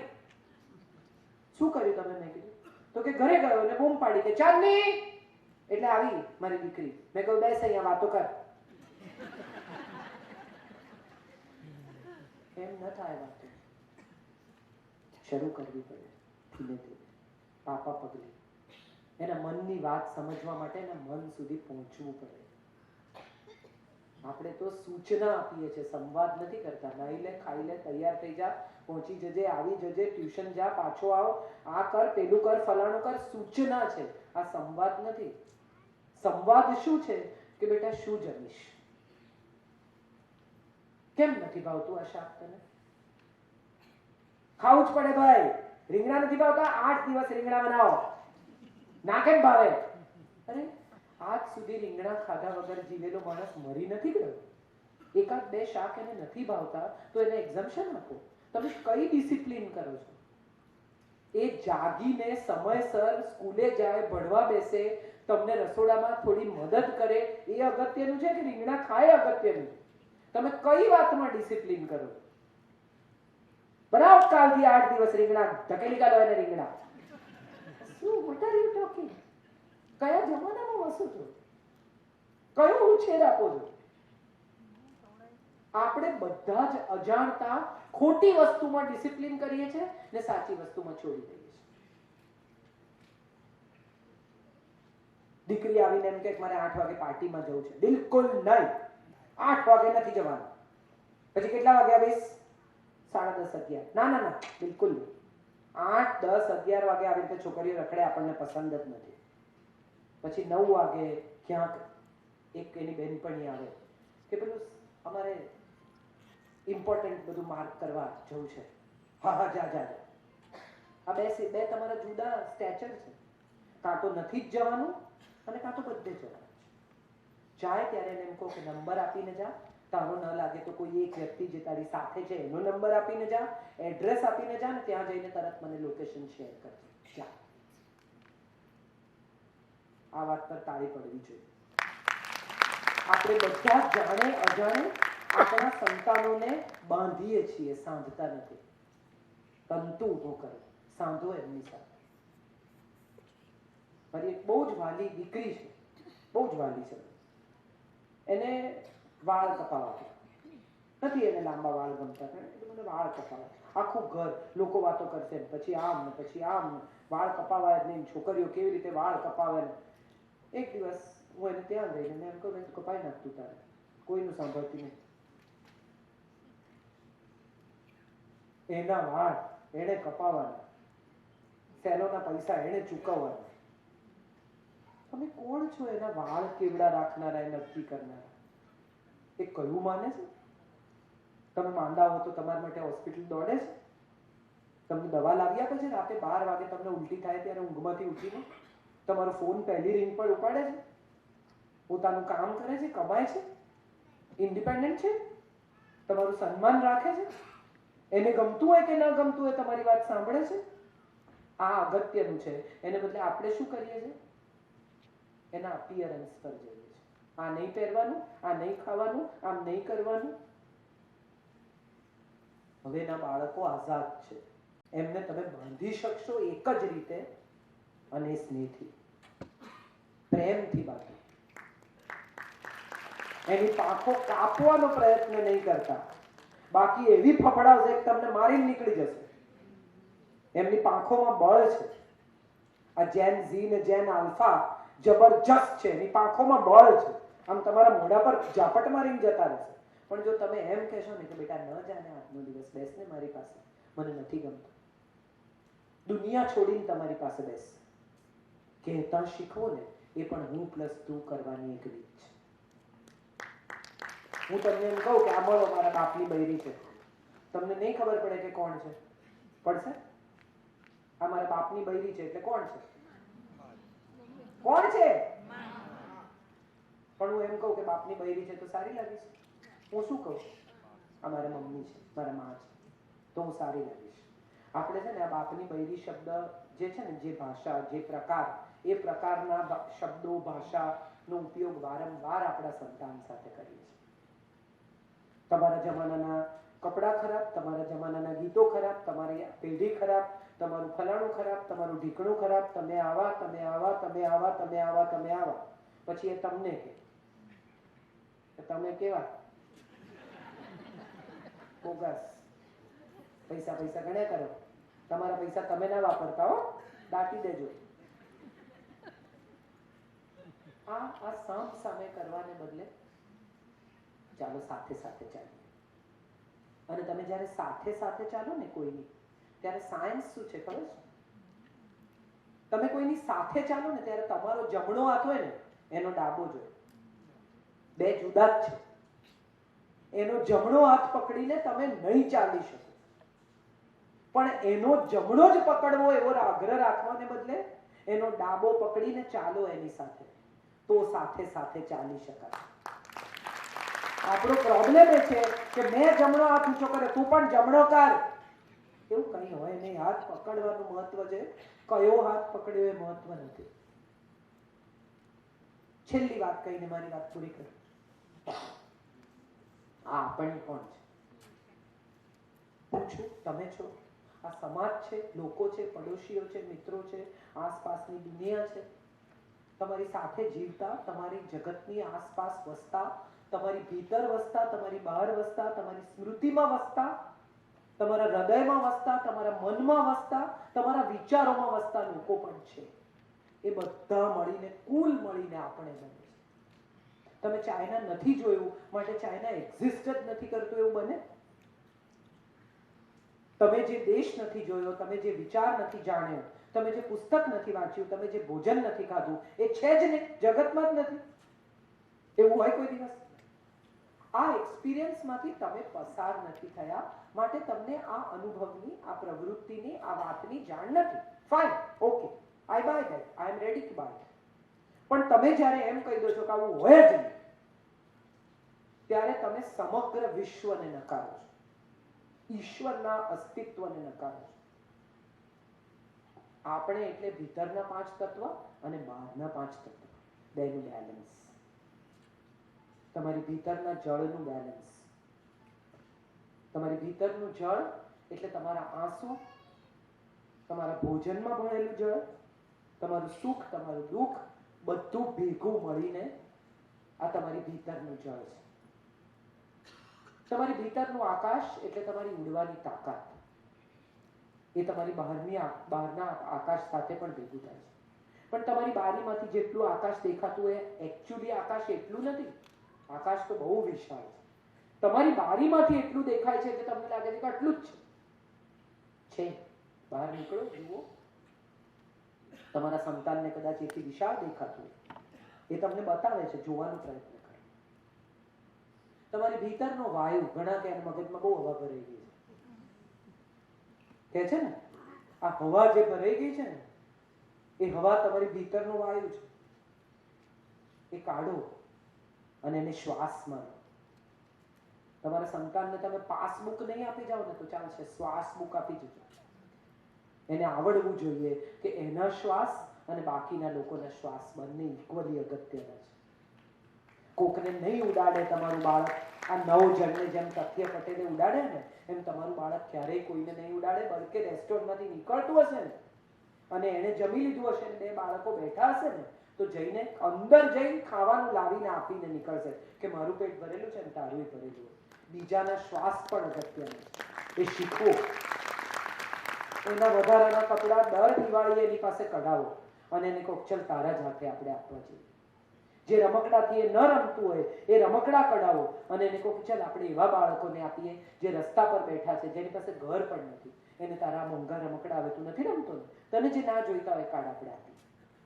એની પાસે જે વધારાનું છે એ જો બીજાને આપતા શીખશે ને, તો હું માનું છું એ એની શ્વાસ બુક બેલેન્સ કરી શકશે. આપણે બધા આ ભીતરના તત્વ અને બહારના તત્વોને એકબીજાની સાથે બેલેન્સ કરીએ. અને પૃથ્વી તત્વ, તમે વિચાર તો કરો, સ્ટેબિલિટી કોને કીધી? આટલું વજન વધે છે, પૃથ્વી આમથી આમ નથી થતી. આપણી અંદર પણ કોઈ સ્ટેબિલિટી છે કે નથી? આજે આમ, કાલે આમ. આ ભાઈ આજે બહુ ગમ્યા, કાલે નહીં ગમે. ઘૂસી જાય તો એવા દોસ્તી કરવા ઘૂસી જાય, અને બગાડે તો એવું બગાડી નાખે કે તમને એમ થાય કે અરે કાલ સુધી તો એક થાળીમાં જમતા હતા, આજે શું થઈ ગયું? એકબીજાને ઘેર ભજીયા આપી આવે, ગોટા લઈ આવે, વાડકી ખાંડ આપી આવે, કોફી લઈ આવે, સાડીઓ એકબીજાની પહેરવા લઈ જાય, એક સાથે ટ્રાવેલ કરે. અમે તો પરિવાર સાથે બધા સાથે જ ફરીએ, અને આટલું બગડે પછી બંને એકબીજાના વિરુદ્ધ બોલતા સહેજ અચકાય. ન કરો. એટલી દોસ્તી પણ ન કરો ને એટલી દુશ્મની પણ ન કરો. બેલેન્સ રાખો. એટલા ગુસ્સો પણ નહીં ને એટલા દૂર પણ ન રહો. તમે જુઓ, પૃથ્વી અને સૂર્ય વચ્ચે એક બહુ પરફેક્ટ અંતર છે. નથી બે નજીક આવતા, નથી બે દૂર જતા. નજીક આવે તો પૃથ્વી બળી જાય, ને દૂર જાય તો પૃથ્વી પર જીવન સંભવ નથી. બંને પોતપોતાની જગ્યાએ રહે છે, અને છતાંય પૃથ્વી સતત સૂર્યની આજુબાજુ ફરે છે. સંબંધ એવો હોવો જોઈએ, હું કેન્દ્રમાં, તું એની આજુબાજુ ફરે, તો આપણે બને. આ આપણે કરવાનું. અમારી છેલ્લી વાત છે. બહારના તત્વો, આપણી આધ્યાત્મિકતા, ધર્મ. દાખલા તરીકે તમારે તમારા બાળકને વારસામાં ધર્મ આપવો છે. પગે લાગ, આવી રીતે ધર્મ નહીં અપાય. પ્રણામ કેમ કરવાના? આપણા પોતાના 5 તત્વ, 5 ઇન્દ્રિય ભેગી થશે. વિજયનો આ અંગૂઠો તમારા અહંકારના આજ્ઞાચક્ર પર દબાઈને તમે નમો, એને પ્રણામ કહેવાય. આવું શીખવાડો. કોને પ્રણામ કહેવાય? પગે કોણ લાગે, કોને લગાય? જમણા પગના અંગૂઠાને કેમ સ્પર્શ કરવાનો? જો ખરેખર કોઈ સંતને, ગુરુને પગે લાગો તો એના જમણા પગના અંગૂઠાને કેમ સ્પર્શ કરવા? શીખવો. હું અમેરિકા ગઈ હતી ત્યારે એક આવી જ કોન્ફરન્સમાં 24 થી 35 ના બાળકો હતા, છોકરાઓ હતા, યંગસ્ટર્સ. એમાં એક જણે પૂછ્યું કે અંધશ્રદ્ધા અને શ્રદ્ધા વચ્ચે શું ફેર? એટલે મેં એને કહ્યું કે કોડિયું, રૂ અને ઘી ભેગું કરો એટલે દીવો થશે, એ શ્રદ્ધા. પણ હું રોજ દીવો નહીં કરું તો કઈ ગડબડ થશે, એ અંધશ્રદ્ધા. આપો જવાબ તમારા સંતાનના સવાલો. ગૂગલ નહીં, તમે આપો. એને ગૂગલ સુધી જવું જ ન પડે એવું જો તમે કરી શકશો તો મને વિશ્વાસ છે કે તમે આપણે બનાવી શકશો. એક પરિવાર, એક સમાજ, એક પેઢીનું નિર્માણ કરી શકશો. આટલો મોટો સમાજ ભેગો થયો હોય ત્યારે મને એવું લાગે કે બધા સાથે મળીને એક એવા સમાજનું, એક એવી નવી પેઢીનું નિર્માણ કરે. તમે તો વાસણ ઘડો છો, કેટલી મોટી વાત છે, જેમાં જગતભરનું અન્ન પીરસાય છે, બને છે ને જમાય છે. આખા વિશ્વની ઉર્જા જ્યાં નિર્મિત થાય છે, એવી પ્રવૃત્તિ તમે કરો છો. તો તમારી ઉર્જા કેમ ઓછી હોય? તમારી ભીતરથી એ ઉર્જાને જન્મ આપો. અન્ન આપણી ઉર્જા છે. એ ઉર્જા જે આ બને છે, જ્યાં પીરસાય છે અને ત્યાં જમાય છે, આ ત્રણેય વસ્તુ તમારે ત્યાં નિર્માણ થાય છે. તો એનો અર્થ એમ થયો કે જગતભરની ઉર્જાનું નિર્માણ જો તમે કરતા હો તો તમારી ઉર્જાનું નિર્માણ કોણ કરશે? તમારે જ કરવું પડશે. બહારથી ક્યાંથી આવશે? ખૂબ આભાર. મને બહુ આનંદ એ વાતનો થયો કે આટલું સરસ જમીને પણ તમે બધા જાગતા રહ્યા. મને એમ હતું કે ધીરે ધીરે આમ પાછલી લાઈન, પછી એના પછીની લાઈન, પછી એના પછીની લાઈન, ધીરે ધીરે આમ, પણ એવું કંઈ જ થયું નહીં. Thank you so much. ખૂબ મજા તમે પણ કરી, મને પણ આવી. આટલું સરસ ઓડિયન્સ મને પણ ભાગ્યે જ મળતું હોય. લંચ પછી તો મળતું જ નથી. મેં તો જાનકીને કહેલું કરતા બપોર પછી રાખ્યું છે અને આ લોકો અદભુત જમાડશે, પછી શું થશે? તો કે ના ના, તમે ચાલો, બહુ સરસ લોકો છે, તું સાચી છે. Thank you so much. ફરી એકવાર આપ સૌનો આભાર, પ્રણામ. કંઈ પણ અવિવેક થયો હોય તો તમારા સૌની ક્ષમા ચાલો. Thank you.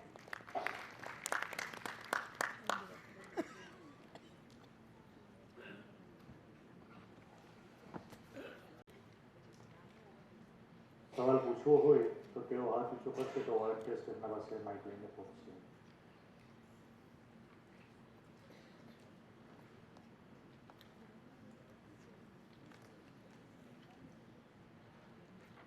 હવે એકચ્યુઅલી એક જ સવાલ છે બધાને, આ પૂરું ક્યારે થશે? હવે છૂટી ચા પી જાય, છોડો યાર, એવું કોઈને નથી થતું ને. એટલે જે મનમાં આવે એ નમ્રતાથી પણ કહી તો શકાય જ.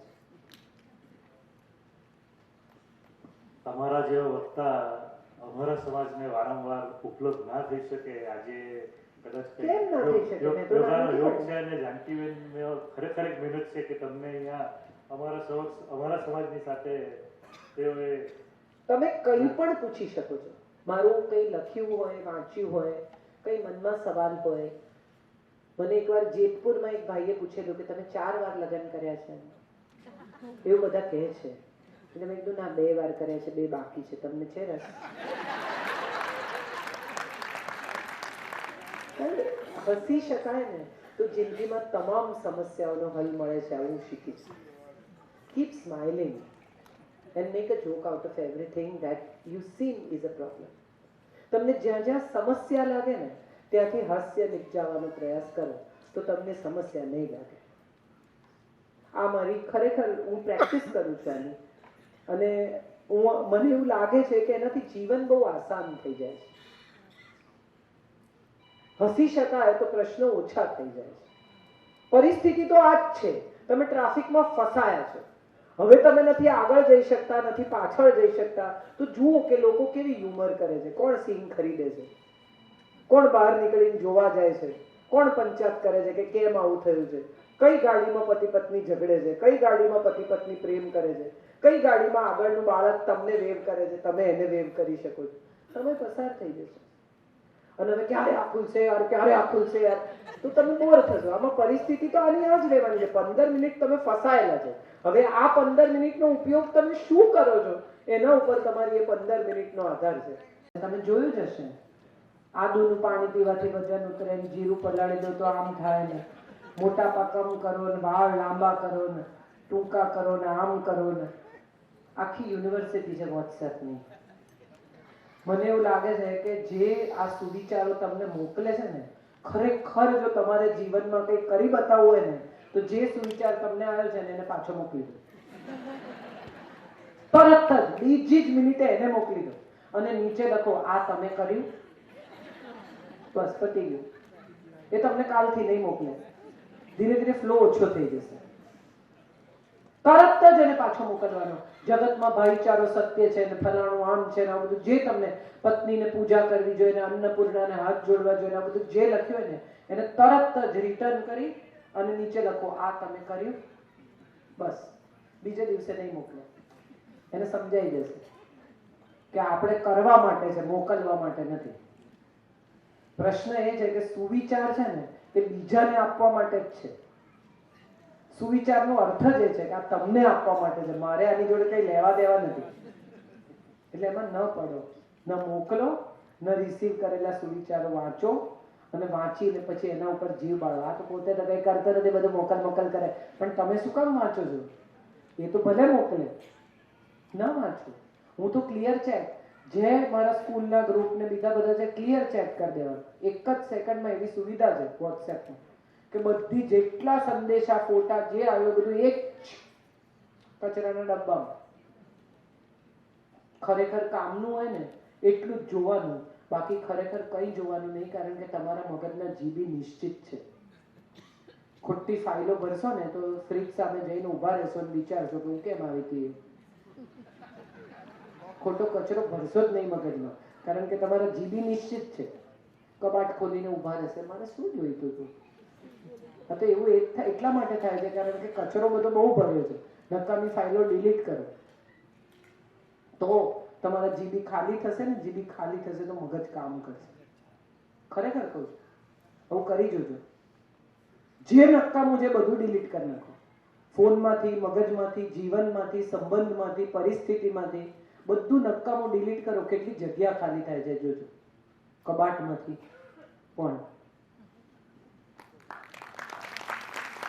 Thank you. પ્રશ્ન: શું આ આધુનિક યુગમાં છોકરાઓને કેટલી છૂટ આપી શકાય? છૂટ આપી શકાય? આપણે છીએ કોણ છૂટ આપનારા? પહેલા તો એ નક્કી કરો. પતંગ છે કે છોકરું છે? છૂટ અપાવો છો તમે. કોઈ નથી છૂટ આપનારા. તમે એમને સંસ્કાર આપો અને એમને નિર્ણય કરવા દો કે સારું શું ને ખોટું શું. ભગવદ્ ગીતા આખી પૂરી થાય છે ને 18 અધ્યાય પછી અર્જુન 2 હાથ જોડીને કહે છે કરીશ્ય વચનમ તવ. તમે જે કહેશો તે હું કરીશ. અને ત્યારે કૃષ્ણ કહે છે યથેચ્છસી તથા કુરુ. હવે તને જે યોગ્ય લાગે તે તું કર, કારણ કે મેં તને 18 અધ્યાયનું જ્ઞાન આપ્યું છે. You are now mature enough to take your call, take your decision. કારણ કે હવે તું જે કરીશ એના પરિણામો તારે ભોગવવા છે. તમારા બાળકને એવું સમજાવો કે તું જે કરીશ એનું આ પરિણામ છે.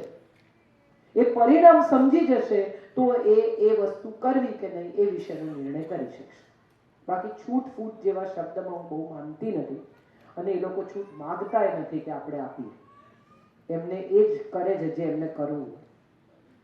સો લેટ્સ નોટ હેવ મનમાં એ ઈગો રાખવાનો મતલબ જ નથી કે હું છૂટ આપું છું. એ છૂટ હોતી જ નથી. એ જ કરે છે જે એમના મનમાં આવે છે. અગત્યનું એ છે કે એમને એના મનમાં સારું અને સાચું આવે એ કરવાનો પ્રયત્ન કરો. આવું હું માનું છું. નમ્ર અભિપ્રાય મારો આ છે. આભાર. પ્રશ્ન: સાસુ અને વહુ વચ્ચે તાલમેલમાં પુરુષની ભૂમિકા જણાવશો. ફૂટબોલ છે. અહીંથી લાત મારે એટલે ત્યાં ને ત્યાંથી લાત મારે એટલે અહીંયા. વચ્ચે એક એમને પેલું યલો કાર્ડ મળે એ દિવસે ગોલ કરી શકે, પણ એવો ટાઈમ બહુ આવતો નથી. સોકર જુઓ છો? કોણ જુએ છે? જેટલા લોકો સોકર જોતા હશે બરાબર એમને ખબર હશે કે આટલી મોટી ટીમ એક જ બોલની પાછળ દોડે. એક સરદારજી બેઠા હતા સ્ટેડિયમમાં, એને કીધું આટલા લોકો પાછળ પડ્યા છે, બધાને એક એક બોલ આપો. એટલી ગરીબી છે. એટલે મજા એ છે કે સાસુ વહુની વચ્ચે પતિ ફૂટબોલ છે. આવીને સીધો મા પાસે જાય તો કે માવડિયો છે, આવીને પત્નીને મળે તો કે બહુ ગયેલો છે. હવે એને નક્કી કર્યું છે ટીવી પર સમાચાર જુઓ, ક્યાંય જવું નથી. આવશે પોતા બે જણા બહાર. Thank you. Thank you. પ્રશ્ન: છોકરીઓ ઘણું ભણેલી હોય છે, છોકરાઓ ઓછું ભણેલાને સ્વીકારતી કેમ નથી? છોકરાઓ બીજી રીતે એક્ટિવ હોવા છતાં મોટી ઉંમર સુધી એટલે કઈ આવું આપણે કહેવાય કોઈને? બીજી એટલે કઈ? સોપો પડી ગયો. હસી નાખો. જી જી. એવું કઈ નથી. Education is important, very important. I feel education is very important. પણ એટ ધ સેમ ટાઈમ વ્યક્તિ કેવી છે, કોણ છે, એના સંસ્કાર શું છે. ઘણી વાર એવું લાગે કે બહુ ભણેલો માણસ બહુ જ મિસબિહેવ્ડ હોય. કેટલાક આઈએએસ ઓફિસર્સને તમે જુઓ તો તમને એમ થાય આટલું બધું ભણેલો માણસ આવું વર્તે છે, અને એનો પટાવાળો એટલો હોય, એટલી સારી રીતે બોલે તમારી સાથે, તો તમને એમ થાય કે આ માણસ બિચારો હશે 10મું 12મું પાસ, પણ એનામાં જે સંસ્કાર છે એ પેલામાં નથી. એજ્યુકેશન ઇમ્પોર્ટન્ટ છે, પણ મને એવું લાગે છે કે એજ્યુકેશનથી વધારે સંસ્કાર ઇમ્પોર્ટન્ટ છે, ઉછેર ઇમ્પોર્ટન્ટ છે, પરિવાર ઇમ્પોર્ટન્ટ છે. એક સારો એન્જિનિયર સારો માણસ નહીં હોય ને તો પુલ તૂટી જશે, પણ એક સારો માણસ સારો એન્જિનિયર નહીં હોય ને તો જિંદગીનો પુલ બની જશે.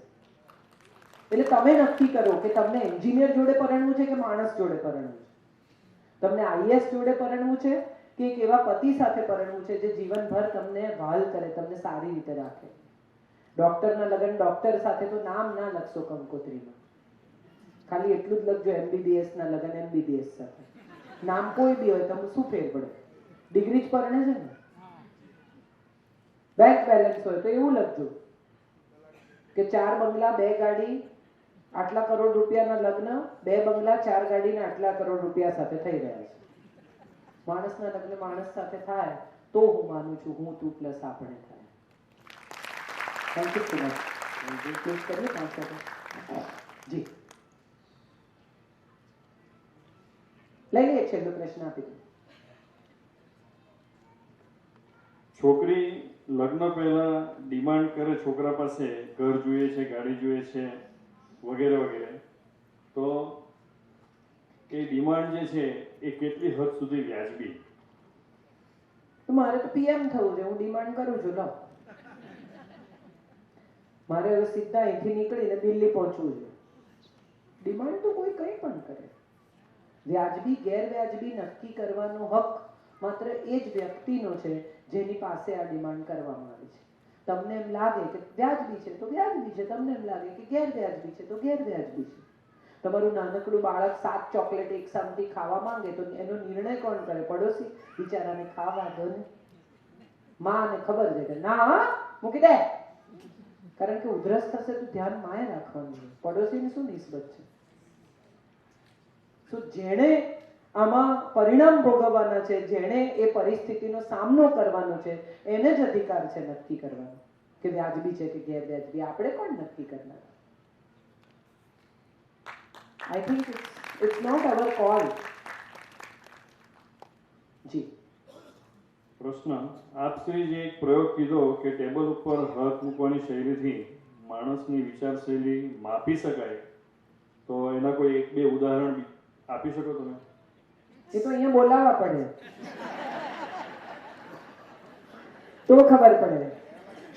તમે ખાલી એમ જ કહો કે હાથ મૂકો, એના પરથી જ તમને સમજણ પડે. કોક આમ મૂકે, કોક ધીમેથી મૂકે, કોક વળી આમ અડધો જ મૂકે, કોક આખો મૂકે, કોક ડિમાન્ડિંગ હોય, કોક ઓથોરિટી હોય, કોઈ આમ હોય. એ તો તમે જોશો, આ ઓબ્ઝર્વેશનની સ્કિલ છે. કોઈ માણસ તમારી સાથે કેવી રીતે વાત કરે છે, કઈ રીતે પોતાનું નામ બોલે છે, કઈ રીતે પોતાની સહી કરે છે, કઈ રીતે બેસે છે, કઈ રીતે ઉઠે છે, કઈ રીતે પ્રવેશે છે, આ બધી ઓબ્ઝર્વેશનની સ્કિલ છે. આ બધા એક સુંદર પુસ્તક છે. જેણે પણ આ પ્રશ્ન પૂછ્યો છે એને કહું, read a human like a book. આખી બોડી લેંગ્વેજનું પુસ્તક છે. માણસ કેવી રીતે બોલે છે, ચાલે છે, હસે છે, ઊભો થાય છે, બેસે છે, બધા પાછળ એક મેસેજ છે. તમે વાંચી શકતા હો તો તમને માણસની આખી પર્સનાલિટી સમજાઈ જાય. એ કઈ રીતે પોતાનો કોટ સરખો કરે છે, એ કઈ રીતે કોઈ બોસની કેબિનમાં પ્રવેશતા પહેલા આમ વાળ સરખા કરે છે, એનામાં કેટલો આત્મવિશ્વાસ છે, ટાઈ સરખી કરે છે, એ પરસેવો લૂછે છે, શું કરે. આખી ઓબ્ઝર્વેશનની જ મજા છે. અને એક એક્ટર તરીકે ઓબ્ઝર્વેશન કરો તો તમને સમજણ પડે કે કેટલા બધા પાત્રો તમારી આસપાસ કેટલી જુદી જુદી રીતે વર્તે છે. બહુ મજા પડે જોવાની. હું અત્યારે જે ફિલ્મ મારી 17મી તારીખે રિલીઝ થઈ રહી છે એમાં મેં જે રોલ કર્યો છે, અને મારી જીઓ સિનેમા પર જે ફિલ્મ છે ચાંદલો, એમાં મેં જે રોલ કર્યો છે, એ બંને એકબીજાથી સાવ જુદા રોલ છે. મને બહુ મજા આવે આવું જુદું જુદું કરવાનું. 17મીએ જે ફિલ્મ રિલીઝ થાય છે એમાં એક પત્ની છે જેના લગ્નને 30 વર્ષ થઈ ગયા છે અને પતિના પ્રેમમાં પાગલ છે. આજે પણ એના પતિને એટલો જ પ્રેમ કરે છે. એનો દીકરો પૂછે છે કે હે પણ કે પપ્પા મમ્મી ના હોય તો શું થાય? તો કે એવું થાય જ નહીં ને. અને ત્યારે પત્ની કહે છે કે ખબર છે એકવાર હું તને લઈને નાનાને ત્યાં રહેવા ગઈ હતી અને આને ફોન ના લાગે તો પાઇપથી ચડીને ઉપર આવી ગયો હતો. એટલો બધો પતિ પણ પત્નીને માટે પોઝેસિવ છે, પ્રેમ કરે છે.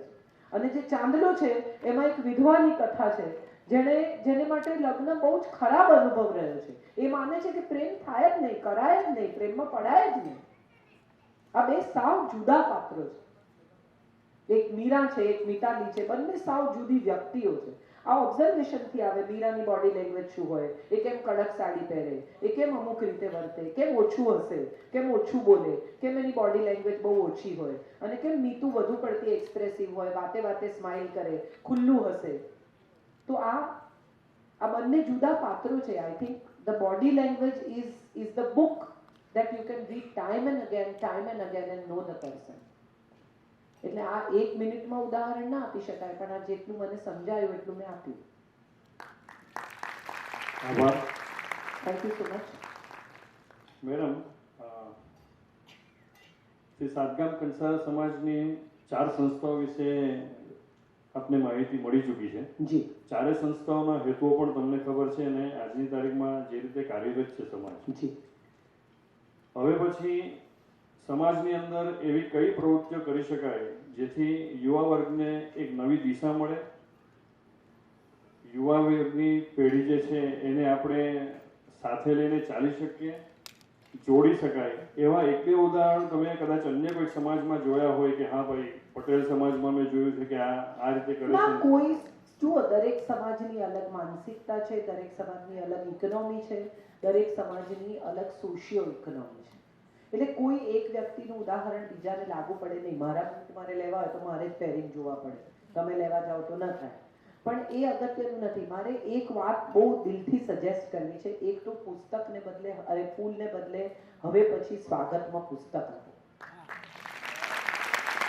આ ફૂલ હું લઈ પણ જઈશ કદાચ તો કાલે એ નકામા થઈ જશે. તમારા સમાજના સ્ટીકર સાથે એક પુસ્તક આપો કે જે પુસ્તક મારા લાઇબ્રેરીમાં, મારા ઘરમાં, મારા જીવનભર રહે, એમાંથી હું કંઈ મેળવું. એટલે એ એક વાત મારે કહેવી છે. બીજી એક વાત મારે એ કહેવી છે કે તમે જે વિદ્યાર્થીઓને લોન આપો છો ને, તમામ વિદ્યાર્થીઓને એવો આગ્રહ કરો કે એ સારું કમાતા થાય પછી એમણે એક વિદ્યાર્થીને ભણાવવાનો, જેટલું પોસાય. કોઈ છોકરીની સ્કૂલની ફી કોઈને 5,000 પોસાય ને કોઈને 5 લાખ પોસાય. સમાજે એને ભણાવ્યો એટલે સમાજની એક વ્યક્તિને ભણાવવાની જવાબદારી એની. ઈચ વન ટીચ વન. આ વાત મને બહુ ગમી છે એટલે હું તમારી સાથે શેર કરું છું કે સમાજનું એના પર એટલું ઓબ્લિગેશન છે. સલમાન ખાન એની એક ફિલ્મમાં કહે છે, થેન્ક યુ મત કહેના, આગે ઓર ટીમ કી મદદ કર દે. મને લાગે છે જે સમાજના ઓબ્લિગેશનથી ભણ્યા છે એ છોકરાઓએ, છોકરીઓએ બોન્ડ સાઇન કરવાનું કે મેં ભણી લીધું, હું કમાઉં છું, હવે મને જે પોસાશે એક જણને હું ભણાવીશ, સ્કૂલની ફી ભરીશ. એવું કંઈ નહીં કે આટલું જ કરવું, આટલું જ કરવું. પણ તમે વિચાર કરો કે આજ સુધી તમે 75 વર્ષમાં કેટલા વિદ્યાર્થીઓ ભણાવ્યા? એ દરેક વિદ્યાર્થી જો એકની જવાબદારી લે તો સમાજે લોન આપવાનો વારો જ નહીં. એકની આપણે વધારે કરવી જ નથી. એક જ જણની જવાબદારી લેવાની છે. હું ખૂબ લોકોની ફી એટલા માટે ભરું છું, હું કોઈ બીજા દાન નથી કરતી, પણ હું એવું માનું છું કે હું સરસ્વતીમાંથી કમાઉં છું, તો મારે સરસ્વતીને રિટર્ન કરવું જોઈએ. આ મારી જવાબદારી છે. મારે લોકોને ભણાવવા જોઈએ. હું ક્યાંય બીજે દાન નથી કરતી. પણ મને એવું લાગે કે કોઈ પણ માણસ મારા સુધી આવીને એમ કહે કે મારા બાળકની ફી નથી, મારી પાસે વ્યવસ્થા નથી, મને નથી થઈ શકતું, તો હું સ્કૂલના નામનો ચેક લખીને ફી ભરી દઉં. આવતે વર્ષે ભરીશ કે નહીં એવું કોઈ પ્રોમિસ નહીં. આ વર્ષે અત્યારે મારી પાસે પૈસા છે, હું ભરી દઉં છું. જોઈશું આવતા વર્ષની વાત આવતા વર્ષે. ઈશ્વર આપશે તો ભરીશ.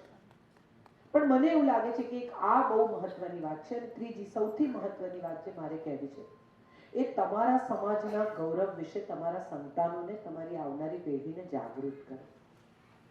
હું અહીંયા જોઈ રહી છું કે યંગસ્ટર્સ 25ના, 20ના, 18ના, 16ના નથી. કેમ નથી? કેમ માતા પિતા એમને એવું નથી કહેતા કે બેટા આ સોસાયટી છે જેણે મને હું જે છું તે બનાવ્યો છે. At least for 2 hours join us, meet people. અમારે નથી આવું, હા ત્યારે પડો રે ના. આ આપણી સોસાયટી છે, આપણો સમાજ છે, આપણા લોકો છે. 2 કલાક માટે મેં તને જીવનભર સમય આપ્યો છે, તું મને તારા 2 કલાક આપ અને આવ, બધાને મળ, જો. તમારે કદાચ આ આંતરજ્ઞાતીય લગ્નની ફરિયાદ જ નહીં રહે જો તમારા સંતાનો આવતા થશે. આમાં પ્રશ્ન એ છે કે છોકરાઓ ના પાડે છે અને મા બાપ એમને છોડી દે છે. અગત્યનું એ છે કે it has to be a little compulsion for them. Come for 2 hours, come for 1 hour, come for little time. At least lunch time આવી જજો. એક વાર અમારી સાથે ચાલ, અમારી સાથે આવ, કારણ કે તું જે તારા મિત્રો કહે છે એવા મારા મિત્રો છે, તું જેમ તારી સોસાયટી કહે છે એમાં મારી સોસાયટી છે. તું અંગ્રેજી બોલે છે કારણ કે તને અંગ્રેજી સ્કૂલમાં મેં ભણાવ્યું છે. એ લોકો કદાચ અંગ્રેજી નહીં બોલી શકતા હોય, થોડા દેશી લાગશે તને, પણ એ લોકો છે, એ સમાજ છે, દુનિયા છે જેણે મને હું બનાવ્યો છે. So I think everybody, every mother, every father should tell their children to come for this such functions.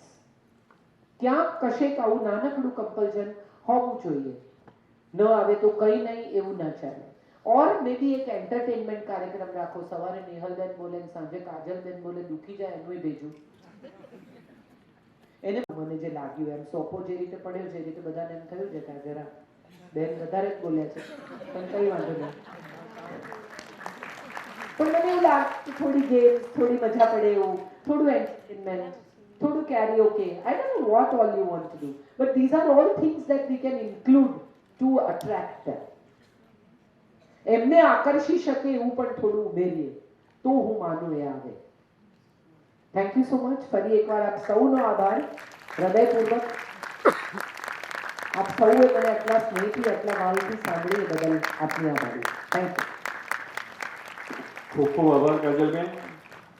સમાજના ઉમેદવારોની સંકલ્પ કરવાની જવાબદારી છે કે ભાઈ આપણે સમાજ માટે હવે કંઈક કરવું છે. આપણો જે મુખ્ય હેતુ છે એ મુખ્ય હેતુને આપણે કેવી રીતે પ્રાયશ્ચિત કરીને પામી શકીએ એ દિશામાં હવે આપણે કામ લેવું જોઈએ.